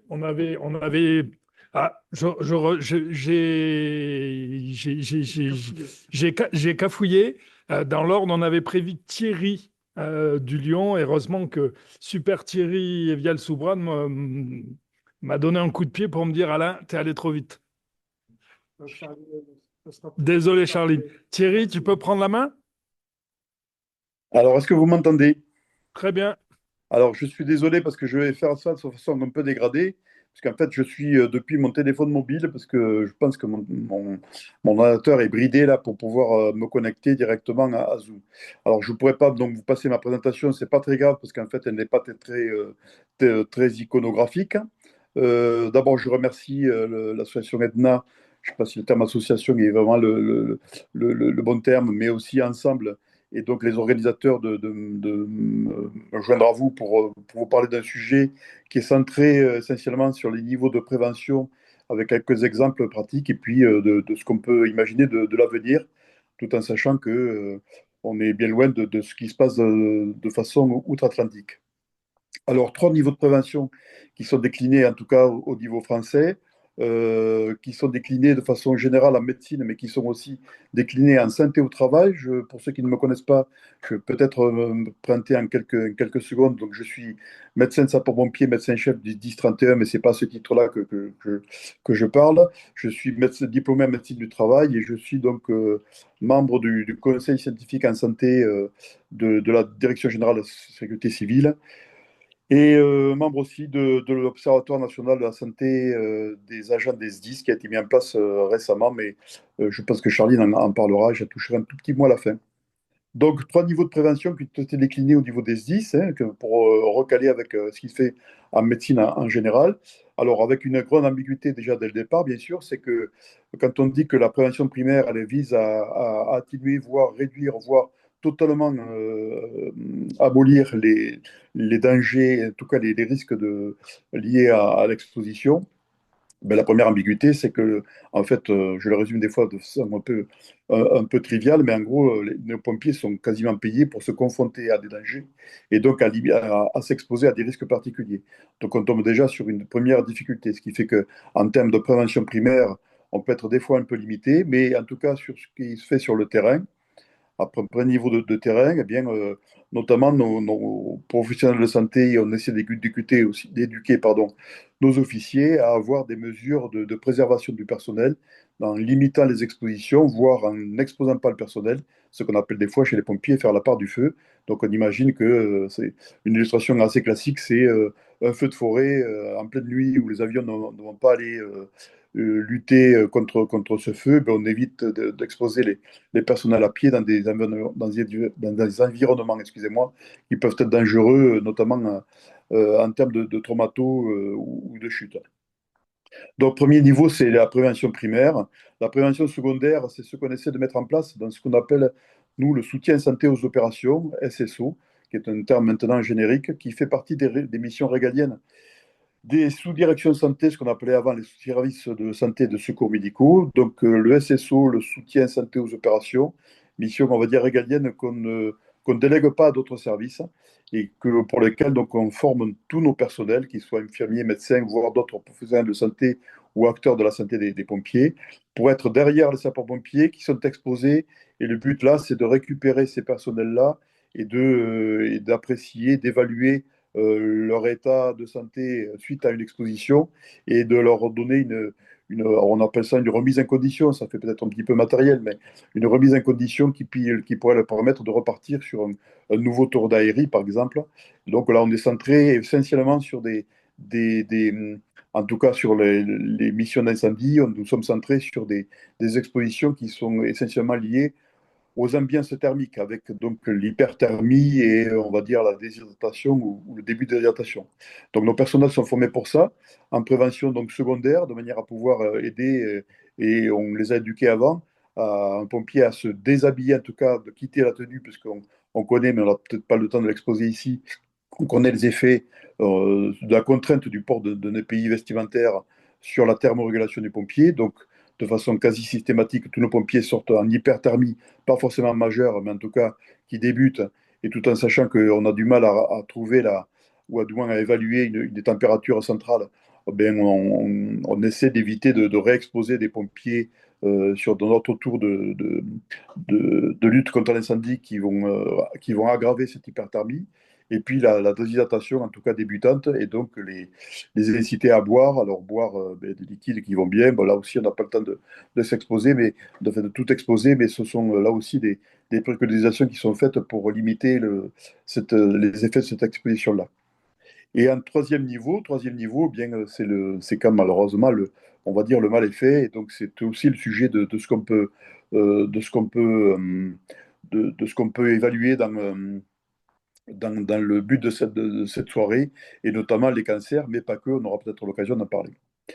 Alors ça, c'est surtout ce qu'on peut faire sur le terrain, parce qu'en fait, donc les cancers, pas tellement, mais en tout cas, on peut lutter contre les effets d'une accidentologie, hein, entorse à la cheville, brûlure, tout ce qu'on peut imaginer, ou un accident d'exposition au sang, hein, parce qu'après tout, il n'y a pas que le feu, hein, tous nos pompiers sont exposés à des risques professionnels qui sont très particuliers. Ça, c'est un premier niveau des trois degrés de prévention. Et après, on peut le décliner ça sur des choses qui sont plus à distance. Plus à distance, on a en prévention primaire, eh bien, tout ce qu'on a appris sur le terrain qui est du rétex et qui fait qu'on finalement on peut apprendre des choses d'une intervention, eh bien on essaie de l'introduire dans de la formation ou de l'information pour les fois d'après, pour éviter de reproduire des mêmes erreurs. On a en prévention primaire tout cet aspect-là qui va pouvoir se mettre en place.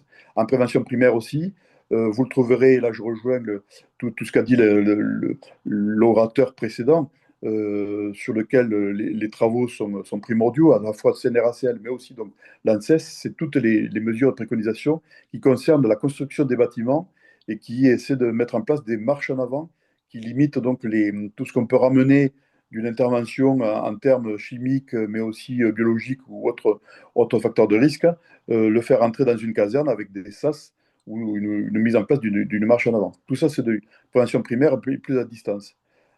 En prévention secondaire, à plus à distance aussi, eh bien, on va rentrer, par exemple, les visites médicales périodiques, qui sont des moyens très particuliers de constater, d'évaluer un état de santé d'un sapeur-pompier tous les ans, tous les 2 ans. Ça changera peut-être, puisque donc il y a des propositions qui sont faites sur des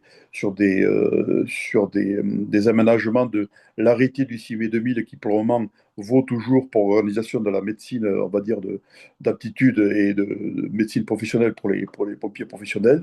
Donc cette visite médicale n'a pas, et de moins en moins, n'a plus qu'un aspect purement d'aptitude, qui est primordial, mais on essaie là aussi de la faire évoluer vers aussi de la médecine de prévention, même si on le sait que c'est compliqué parce que, donc, d'après les textes, on ne peut pas confondre une médecine d'aptitude et une médecine de prévention.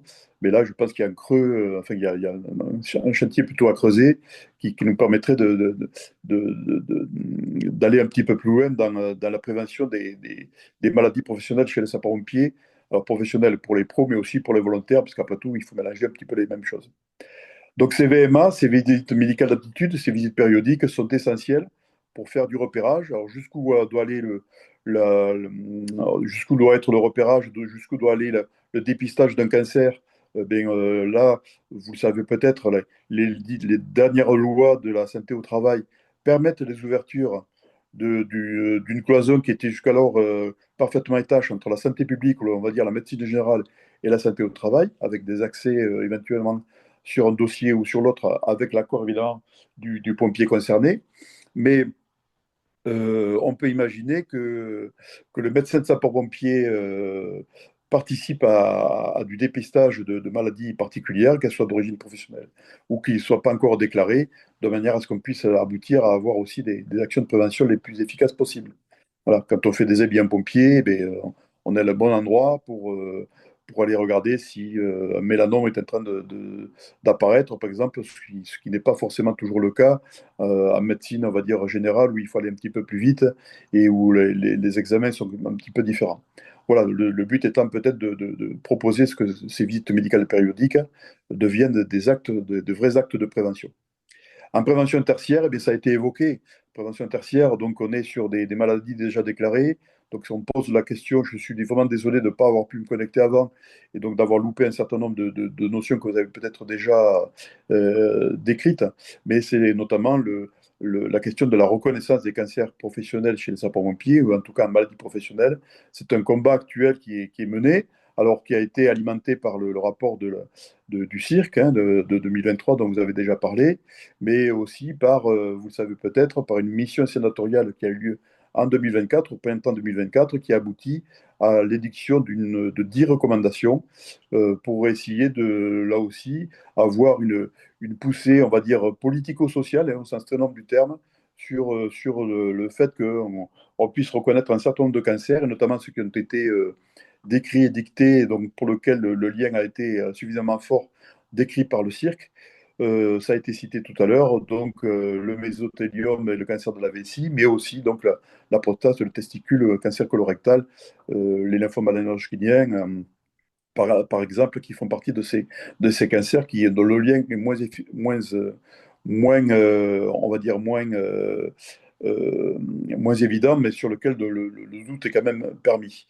Voilà, donc c'est un véritable, on va dire, combat qui est en place, un combat, on va dire, social, hein, puisqu'en fait, ouvrir ça dans des tableaux de maladies de reconnaissance professionnelle, eh bien, on n'est plus dans le domaine de la science, on est dans le domaine de la reconnaissance de la société, de la prise en charge de certaines pathologies vis-à-vis notamment là, de pompiers, hein, donc qu'ils soient professionnels ou volontaires. Moi, je mélange à chaque fois les deux, parce que j'estime qu'il y a les deux, tout en sachant qu'évidemment, le volontariat pose un autre souci, c'est que le volontaire est souvent exposé d'une façon différente, mais complémentaire, voire même des fois aggravante par son métier de base, et qu'il faudra arriver à faire la part des choses entre son exposition de volontaire ou son exposition professionnelle, on va dire, d'ordre privé. Voilà, donc les éléments qu'on peut porter sur ce thème-là, je ne sais pas si ça correspond à toutes les questions que vous pouvez avoir. Je ne peux que vous référer aux documents qui ont été, et aux rapports qui ont été présentés avec l'intervenant, M. Bastos, précédent, parce qu'ils sont très, très documentés sur toutes les mesures vraiment pratiques qu'on peut avoir en termes de limitation d'exposition ou limitation en fait des effets des expositions. Voilà, en sachant que ça a été dit aussi, j'étais là à ce moment-là, ben, toutes ces préconisations issues du rapport de la CNRACL, mais aussi de l'ANSES, ne sont pas mises tout en application parce que ben, ça demande une réflexion à la fois très locale au niveau départemental, mais aussi peut-être au niveau national, de manière à ce qu'il y ait plus d'incitation de la part de la part de notre direction générale sur des poussées qui sont déjà mises en œuvre par des GDO, hein, mais qui méritent peut-être d'être encore plus amplifiées. Voilà, je vous remercie pour votre attention. Merci beaucoup pour cette présentation claire et un point de vue du côté des praticiens de la santé au travail dans les SDIS. On va enchaîner cette fois-ci avec Charline Poncato et on prendra les questions à la fin. Alors, je ne sais pas si elle a réussi à se reconnecter parce qu'on a eu un petit souci. Du coup, je ne la vois plus. Sinon, on peut toujours prendre des questions en attendant. Il y avait peut-être une question qui était un petit peu globale dans la mesure où aujourd'hui, le métier de pompier est reconnu cancérogène par le CRC. On a un ensemble de pathologies qui apparaissent et qui sont mises en visibilité, qui sont connues. On a des polluants que l'on connaît.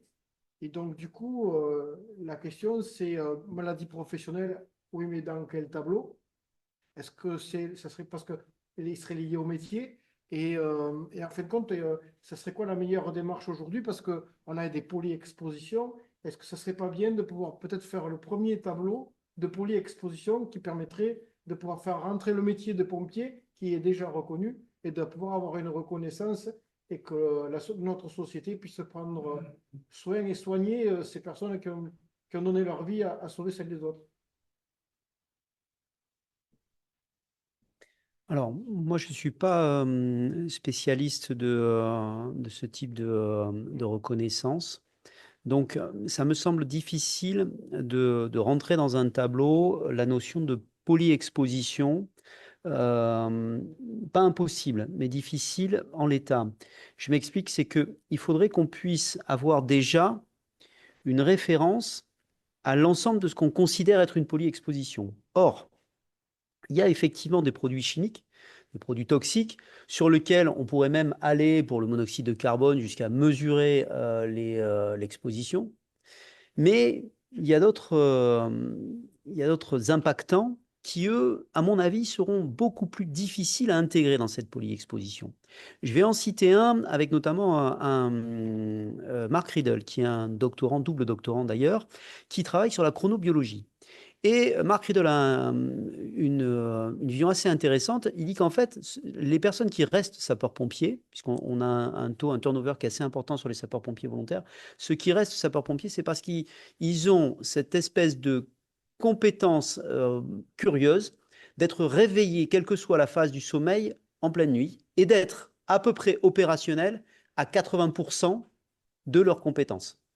Donc, quand vous réveillez un individu en pleine nuit, il n'est pas prévenu, eh bien, la majorité des personnes, et c'est normal, sont complètement perdues. Le sapeur-pompier, lui, doit avoir cette espèce d'originalité de se réveiller et d'être opérationnel à 80%, c'est-à-dire à peu près sécuriser sa vie et celle des victimes. Pour autant, ce que dit Mark Riddle, c'est que derrière, il le paye. Il ne peut pas reconstituer. Il a cette capacité, mais en même temps, il le paye. Un peu comme Podane, qui, chaque fois qu'il fait un vœu, a effectivement réduit finalement sa capacité de vie. C'est une des expositions, mais comment mesurer ça? Donc, ça veut dire qu'il faudrait quand même mettre en place des critères pour un ensemble. Pour autant, ça veut dire qu'il faut d'abord déterminer ce qui a un impact. Et on n'en est pas encore là. Donc je pense que, à mon avis, même si je milite pour ça, hein, enfin je milite, mais je pense que ce serait intéressant, ça me semble difficile. Est-ce qu'il y a Thierry Duyon qui va porter une précision ou un propos complémentaire? Thierry, s'il te plaît. Oui, merci. Je prends la main, du coup, je peux parler? Oui. Oui, juste pour vous donner mon impression aussi par rapport à la question, je pense que de façon, on va dire un peu globale, mais qui mériterait d'être peut-être un peu plus étudiée, mais je pense qu'on peut assimiler l'activité de sapeur-pompier à de la polyexposition, par définition. Donc du coup, quand on rentre dans un tableau maladie professionnelle, ben, il y a le métier, il y a la lésion ou la maladie, et puis après, il y a l'histoire de temporalité. Donc finalement, discriminer une polyexposition, je ne sais pas si elle est vraiment très, très, très pertinente dans ce milieu-là. Par contre, le faire comme le cirque l'a fait par rapport à des cancers, mais voir, comme vient de le dire Paul, l'effet de la chronobiologie ou de perturbations biologiques, le fait d'avoir des expositions aux fumées d'incendie, mais ça faisait partie donc du titre, hein, mais je n'ai pas eu le temps de le dire, mais finalement, dans nos visites médicales d'aptitude, il est obligatoire de faire une spirométrie. J'ai des fois un peu, je le dis devant mes collègues de façon un peu provocatrice, pardon. Nous sommes, je pense, détenteurs, les sous-directions santé, de millions de spirométries qui sont faites chez les sapeurs-pompiers depuis le 6 mai 2000, puisqu'elles sont obligatoires.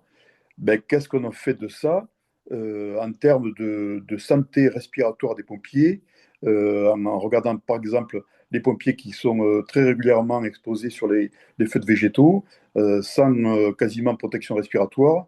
Qu'est-ce que c'est ce suivi qui est fait ou qui n'est pas fait de l'état respiratoire des spirométries peut apporter comme reconnaissance d'une maladie professionnelle ou des questions que ça peut poser en termes de pathologie respiratoire chronique, BPCO, etc.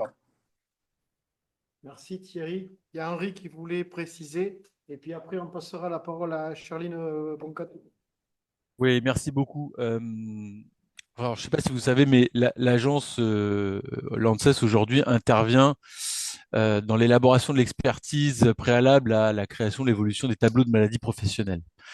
Donc, en fait, c'est vrai qu'on est amené à réfléchir sur cette question-là. Alors, les deux points qui ont été évoqués, je ne sais pas, on n'a pas évoqué le rapport de deux sénatrices là qui avait fait sur les pompiers et qui avait aussi proposé justement de s'interroger sur l'évolution des tableaux ou la création d'un tableau spécifique pour les pompiers, sachant qu'elles indiquaient dans leur rapport qu'effectivement aujourd'hui on a déjà une possibilité pour les pompiers d'être réparés, notamment pour le carcinome du nasopharynx. Qui est pour le tableau, c'est le tableau 43 bis du régime général, ce sont les affections cancéreuses provoquées par l'aldéhyde formique, donc le formol, et qui, dans la liste limitative des travaux qui sont susceptibles de provoquer la maladie, qui est une des conditions pour bénéficier de la présomption d'origine professionnelle, c'est les travaux d'extinction d'incendie. Je pense qu'aujourd'hui, il y a quand même des réflexions, notamment depuis la publication du rapport du cirque, qui établit un lien avéré. Ça, c'est aussi très important à avoir en tête. Le tableau, aujourd'hui, ne pourrait évoluer que si, scientifiquement, a priori, ce sont les critères, enfin, en tout cas, les réflexions tournent autour plutôt de la nécessité d'avoir un lien avéré pour aboutir à la création d'un tableau qui, ensuite, fait bénéficier, entre guillemets, les victimes de pathologies de la présomption d'origine, c'est-à-dire qu'elles n'ont pas à démontrer le lien entre leur activité professionnelle et leur pathologie, simplement à démontrer qu'effectivement elles sont bien atteintes de la pathologie et qu'elles remplissent les conditions du tableau. Donc c'est une forme de démonstration allégée, on va dire. C'est pas automatique, mais c'est très allégé et c'est le bénéfice de la présomption d'origine. Mais celui-ci ne peut aboutir que s'il y a une démonstration scientifique a priori, quand même qu'il y a un lien avéré. Et donc il y a une réflexion, je pense, qui s'est engagée, il me semble, au niveau des pouvoirs publics pour réfléchir à l'évolution de deux tableaux. Le premier, c'est le tableau 16 bis, qui sont les affections cancéreuses provoquées par les goudrons de houille, les huiles de houille, les braies de houille et les suites de combustion au charbon, qui permet de reconnaître aujourd'hui déjà les tumeurs primitives de l'épithélium urinaire, c'est-à-dire le cancer de la vessie. Et le deuxième tableau qui pourrait, et donc on ajouterait, comme pour le tableau 43 bis, globalement, le fait d'être exposé à des fumées d'incendie. Et le deuxième tableau qui pourrait être évolué, c'est évidemment le tableau, il me semble, ça doit être un des tableaux 30 en relation avec le mésothéliome, enfin l'amiante, c'est-à-dire, il me semble que c'est le 30 ou le 30 bis, enfin peu importe le nom, mais c'est celui qui permet de reconnaître les mésothéliomes, bah, c'est le 30 là justement. Et donc l'idée, ce serait d'ajouter dans la liste des principaux travaux qui sont susceptibles de provoquer la maladie, donc justement une condition qui est d'être exposé aux incendies, aux fumées d'incendie. Et sur le deuxième point concernant les tableaux de polyexposition, c'est vrai que c'est un défi méthodologique, scientifique, tout ce qu'on veut. Et globalement, on n'a pas encore de tableau aujourd'hui de la polyexposition. Je mets de côté le fait que les juges ont déjà reconnu des situations de polyexposition. Et donc, voilà, ça, on a déjà là-dessus quelques idées claires.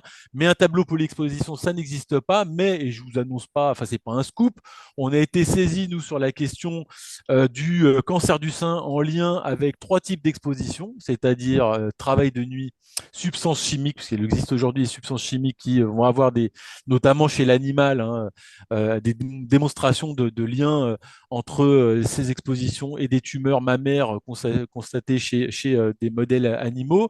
Et donc les substances chimiques, le travail de nuit et les rayonnements ionisants qui sont connus aujourd'hui pour effectivement être des facteurs de risque, notamment professionnels, mais de cancer du sein. Donc, on réfléchit aujourd'hui justement à ce que ça implique en matière, un, de méthodologie scientifique, mais deux aussi, de recommandations pour l'évolution ou la création d'un tableau en particulier. Ça, c'est pas nous qui décidons, ce sont les partenaires sociaux des commissions de reconnaissance des maladies professionnelles, mais néanmoins, ils devront s'appuyer sur des recommandations, en tout cas des constats scientifiques qui seront posés. Et c'est vrai qu'en tout cas, on va être amené à réfléchir assez rapidement sur cette question des tableaux de polyexposition. Voilà ce que je voulais dire concernant la reconnaissance des maladies professionnelles. Merci beaucoup, Henri, pour cet éclairage. On va passer la parole à Charline, qui j'espère va pouvoir nous faire la présentation et j'espère que ça va fonctionner. Ah, très bien, ça fonctionne, Charline.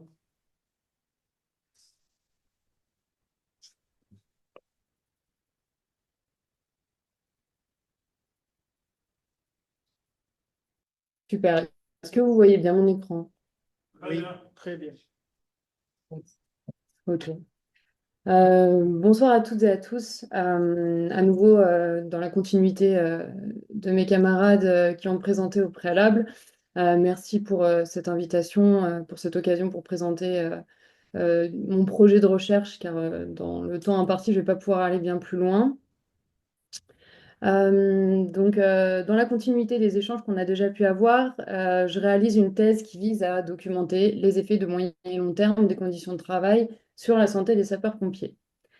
Donc, mon travail de recherche s'inscrit pleinement dans le champ de l'ergonomie, qui consiste en partie à analyser les différentes dimensions du travail réel, donc d'un point de vue technique, organisationnel, social, et donc ne se limite pas à la question de la toxicité des fumées, par exemple, ni au cancer comme atteinte à la santé. Ah, ça marche pas. Non. Donc, pour recontextualiser un peu mon travail, il s'inscrit dans le cadre du programme doctoral national en santé-travail qui est porté par l'École des hautes études en santé publique. Il vise à répondre aux objectifs du plan santé-travail 4, qui sont d'une part de faire de la prévention primaire et d'une autre de mieux comprendre et mesurer les interactions entre les conditions de travail et la santé des travailleurs, ce qui rejoint un peu tous les échanges qu'on a pu avoir jusque-là.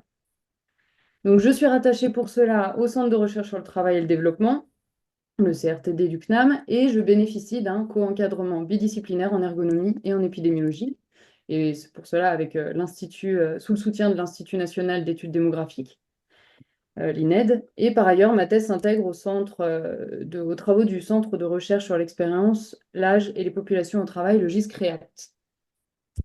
La DGSCGC, donc Direction générale de la sécurité civile et gestion de crise, soutient ce projet dans le cadre d'une convention de recherche avec le CNAM qui me permet de pouvoir accéder au terrain d'investigation et aussi de financer les missions et activités de recherche afférentes, comme par exemple la publication d'articles. L'objectif aujourd'hui, c'est de vous présenter le contexte de ma thèse, mes objectifs de recherche et la méthodologie générale mise en place. Donc, pour revenir, même si je ne vais pas réinventer l'eau chaude, on va refaire un petit point sur la littérature internationale. Donc, on sait que en épidémiologie et en toxicologie, on identifie les pompiers comme une population à risque élevé de maladies cardiovasculaires et respiratoires, de troubles de la fertilité, de certains cancers, et ce, malgré qu'ils aient une condition physique nécessaire à leur fonction, le maintien d'une condition physique nécessaire à leur fonction. On a aussi donc les travaux du Centre de recherche, du Centre international de recherche sur le cancer, qui dit que l'exposition professionnelle des pompiers est cancérogène. Mais les études sont limitées par des données qui sont jugées partielles en raison de la variabilité du risque et de la question de la durée d'exposition au travail. Aussi, la littérature sur les sapeurs-pompiers appréhende souvent leur santé ou leurs conditions de travail en isolant un facteur de risque ou une caractéristique du travail. Par exemple, on a des recherches sur les contraintes physiques, sur l'exposition aux produits chimiques, qui peuvent elles aussi, comme on a pu le voir, être multiples, mais du coup, que dans ce cadre chimique, les effets des équipements de protection individuelle, le travail de nuit, mais il y a peu de travaux qui s'intéressent à l'activité de sapeur-pompier dans une approche qui est plus systémique, donc qui prendrait en compte toutes ces variables. Alors que, comme on a pu le voir aussi précédemment, les rapports de la CNRACL, de l'ANSES et les études du plan santé-travail 3 pointent d'une part des évolutions notables du métier, mais aussi d'une autre que tout au long de leur carrière, les expositions des sapeurs-pompiers peuvent relever simultanément de nuisances chimiques, physiques et biologiques. Associés à d'autres facteurs de risque pour la santé, tels que le travail de nuit, la pression temporelle, les environnements variés comme le bruit, chaleur, inondation, les conflits, tout ça au contact d'un public en difficulté, favorisent potentiellement la survenue de troubles infrapathologiques, voire de pathologies.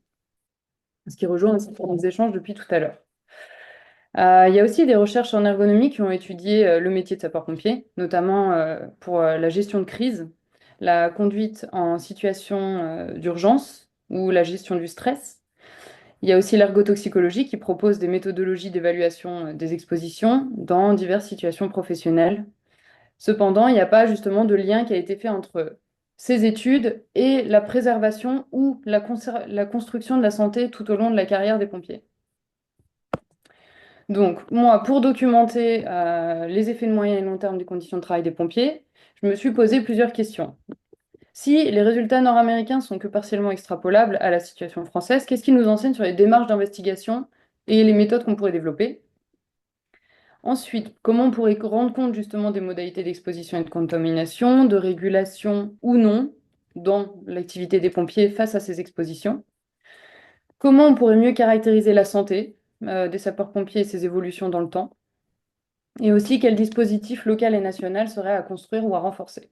Voilà, ça c'était mes questions de recherche qui m'ont permis de guider du coup mon travail et qui m'ont permis aussi de poser ces objectifs suivants, qui sont de faire un état des lieux dans un premier temps des connaissances, donc tout ce qui est système de recueil, gestion de données existants pour constituer un corpus de connaissances pluridisciplinaires sur les conditions de travail, mais aussi sur les effets sur la santé, les moyens qu'on a pour les objectiver, les moyens de prévention, mais aussi les atouts et limites des systèmes de gestion de données de santé au travail chez les pompiers ou en service. On a un second objectif, du coup, dans ce cadre-là, qui alimente aussi le premier et vice-versa, qui est donc de documenter le travail réel des sapeurs-pompiers. Et donc, par cela, je veux dire de définir un périmètre d'analyse de terrain avec différents critères à préciser, bien sûr, avec les acteurs impliqués, ce qui est en cours. Donc, par exemple, le nombre, la durée, la diversité, la disponibilité et la faisabilité aussi de cette étude. Donc, pour documenter les conditions de travail actuelles, mais aussi celles passées. Et l'idée, c'est d'analyser l'activité des sapeurs-pompiers en prenant en compte un maximum de variables aussi, comme par exemple le statut, le genre, l'âge, l'ancienneté, le territoire, et chercher à documenter les conséquences qu'il y a sur la santé à moyen et long terme. Ensuite, il y a un troisième objectif. Donc, à partir de ces deux premiers objectifs, le dernier, c'est de pouvoir contribuer à la co-construction des principes de suivi des évolutions du travail et de la santé en service pour nourrir les initiatives en cours, comme pouvait le dire Thierry Dulion précédemment, l'Observatoire de la santé des pompiers.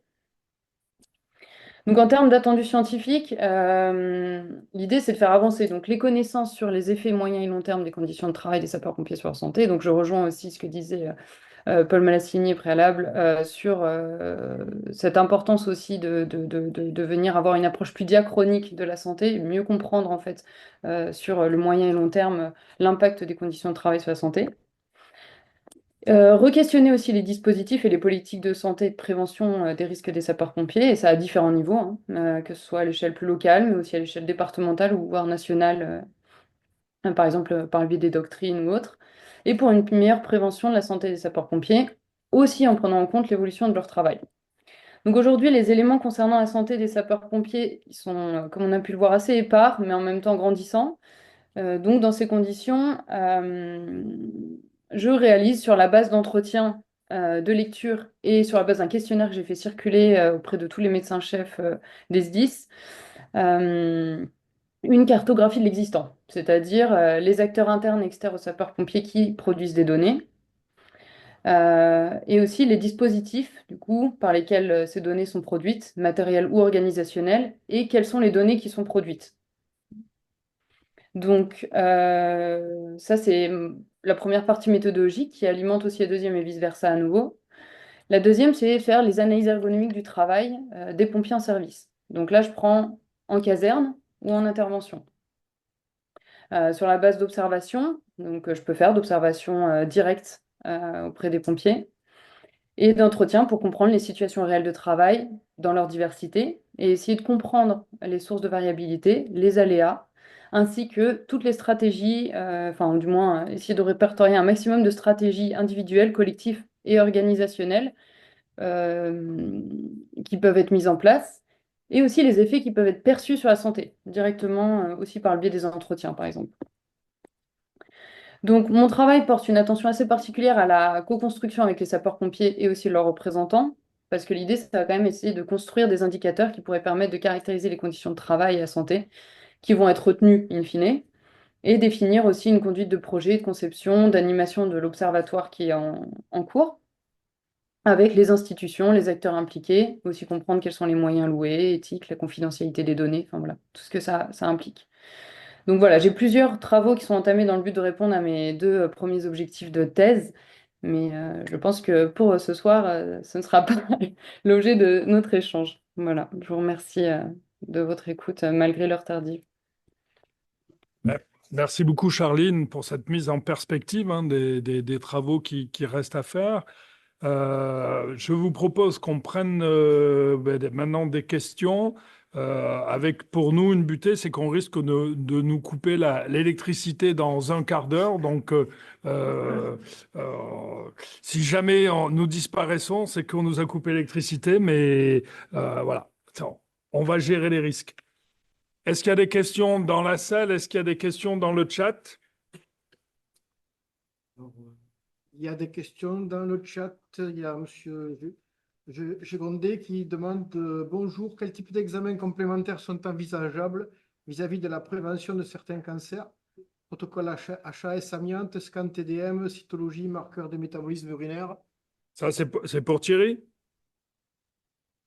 Thierry, tu peux répondre? Oui, vous m'entendez toujours? Euh, alors, la réponse, je ne l'ai pas, en fait, hein. Je l'ai dit en préambule, je participe à des travaux on va dire, du Conseil scientifique en santé avec sa section santé en service auprès de la Direction générale de la sécurité civile et de la gestion des crises, qui est un collectif pour lequel auquel est associé donc, des médecins-chefs, la Direction générale, mais aussi des professeurs de médecine du travail. Les réponses ne sont pas aussi simples que ça, on se les pose, hein, mais parce qu'en fait, notamment, l'exposition de nos pompiers n'est pas celle d'un travailleur qui est par exemple exposé pendant 8 heures par jour, 5 jours par semaine. Donc les niveaux d'exposition ne sont pas les mêmes. La question qui se pose, c'est la balance bénéfice-risque entre faire passer un scanner et irradier quelqu'un et dépister quelque chose qui est peut-être de moindre fréquence chez un pompier qui est moins exposé, par exemple. Donc il y a des questions, on se les pose. Il y aura des réponses, je pense, mais elles ne sont pas encore immédiates et je ne suis pas capable de vous répondre de façon on va dire, très précise sur cette question. Moi, j'avais levé la main et si vous permettez, je vais en profiter pour préciser que dans les travaux, notamment de l'Observatoire national de la santé des agents des SDIS, dont a parlé Charlie tout à l'heure et que j'avais évoqué aussi, bien, sont en cours. On a une prochaine réunion lundi prochain. Sont en cours l'élaboration et la validation d'une feuille de traçabilité qui est indispensable pour participer à la reconnaissance. Donc, il y a cette question de traçabilité des expositions, que ce soit fumée d'incendie, mais à d'autres choses. Et puis, deuxième deuxième notion aussi, qui est, enfin, deuxième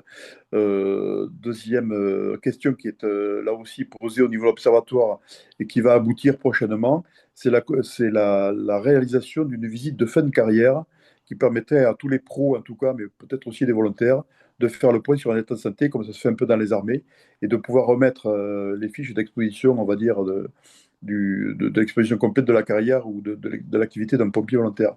Donc, d'un côté, fiche de traçabilité, de l'autre côté, constitution d'une visite de fin de carrière qui sont en cours d'élaboration au niveau national et qui vont être proposées ensuite à l'ensemble des 10. Merci. Alors moi, je voudrais apporter un complément dans la perspective de la discussion. Donc, il y a effectivement des protocoles qui peuvent caractériser, je dirais, des effets de santé, mais il y a aussi toute une réflexion à avoir sur comment on évalue les expositions en situation, en post-situation, puisqu'on a vu qu'on avait quand même un risque de contamination croisée.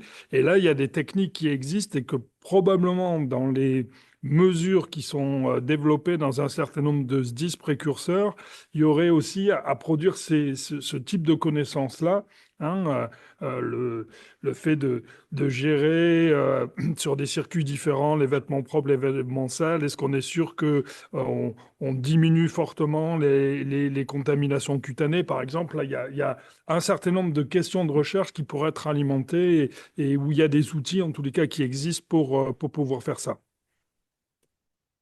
Il y a une question pour Charline de M. Paul Lebé.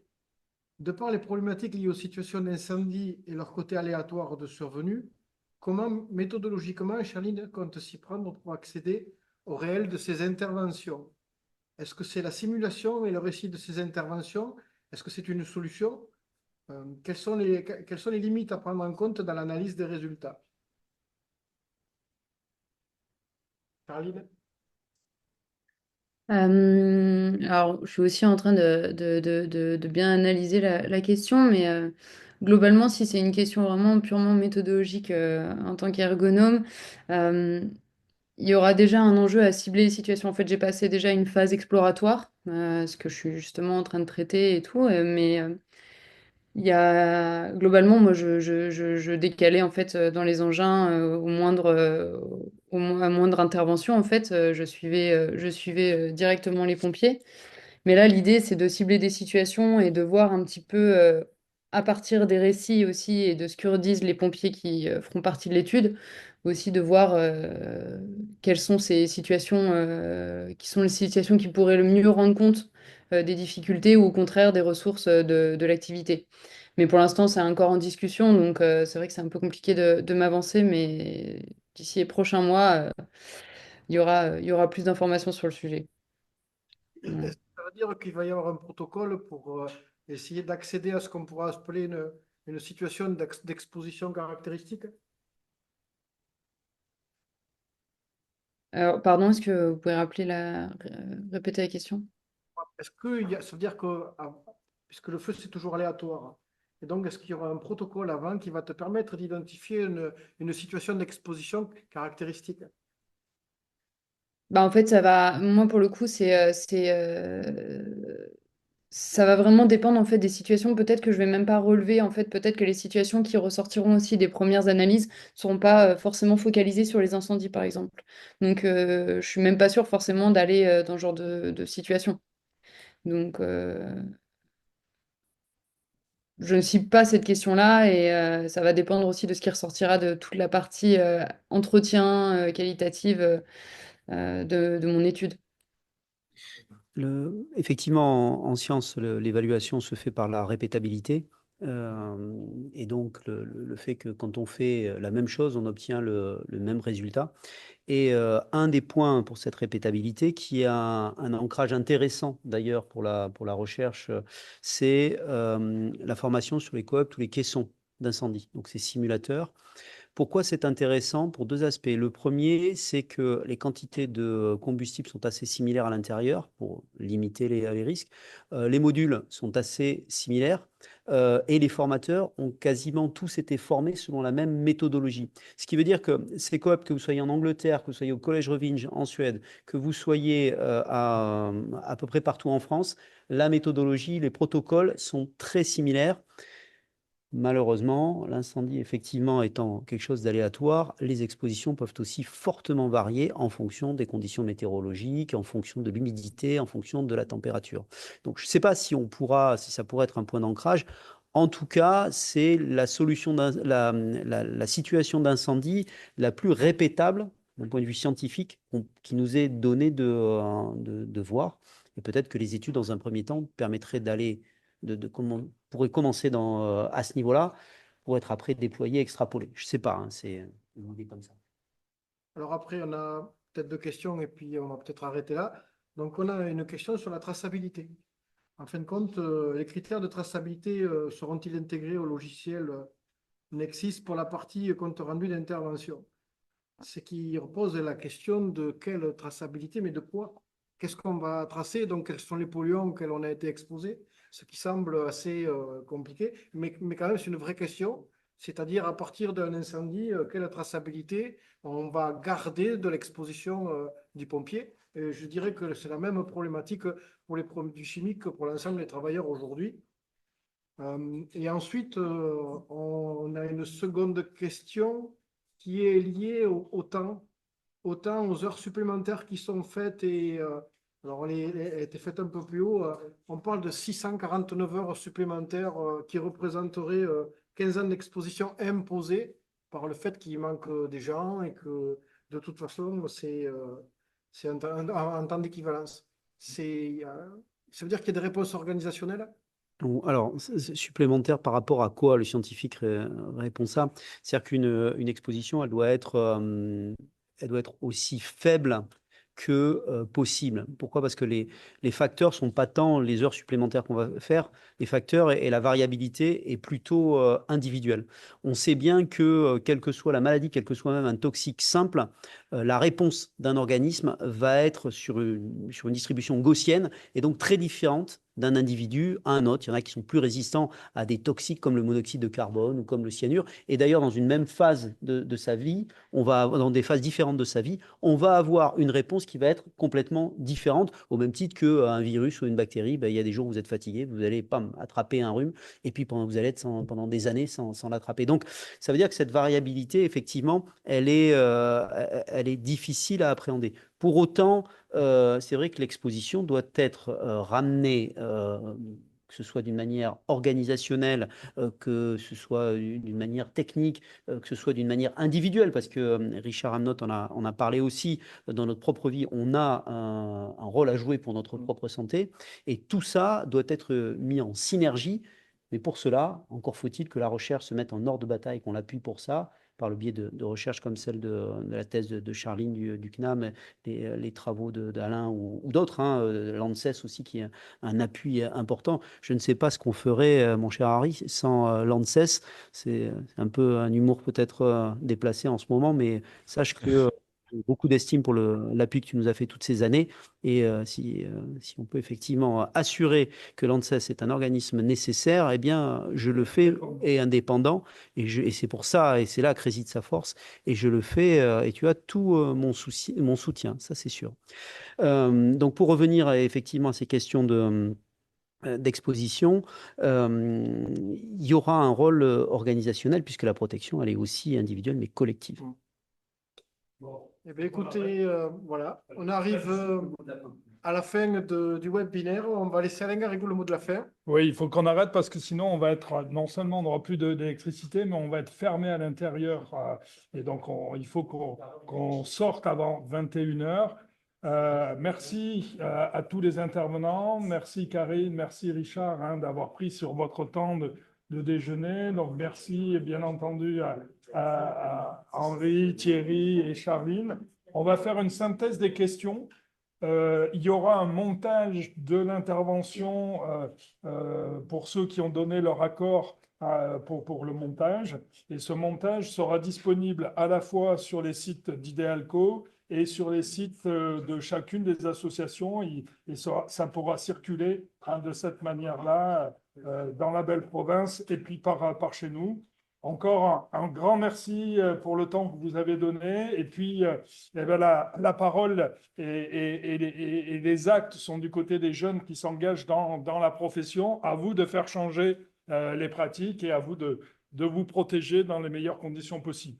Allez, à bientôt pour de nouvelles aventures. Merci beaucoup. Merci d'avoir été là. Merci beaucoup. Au revoir.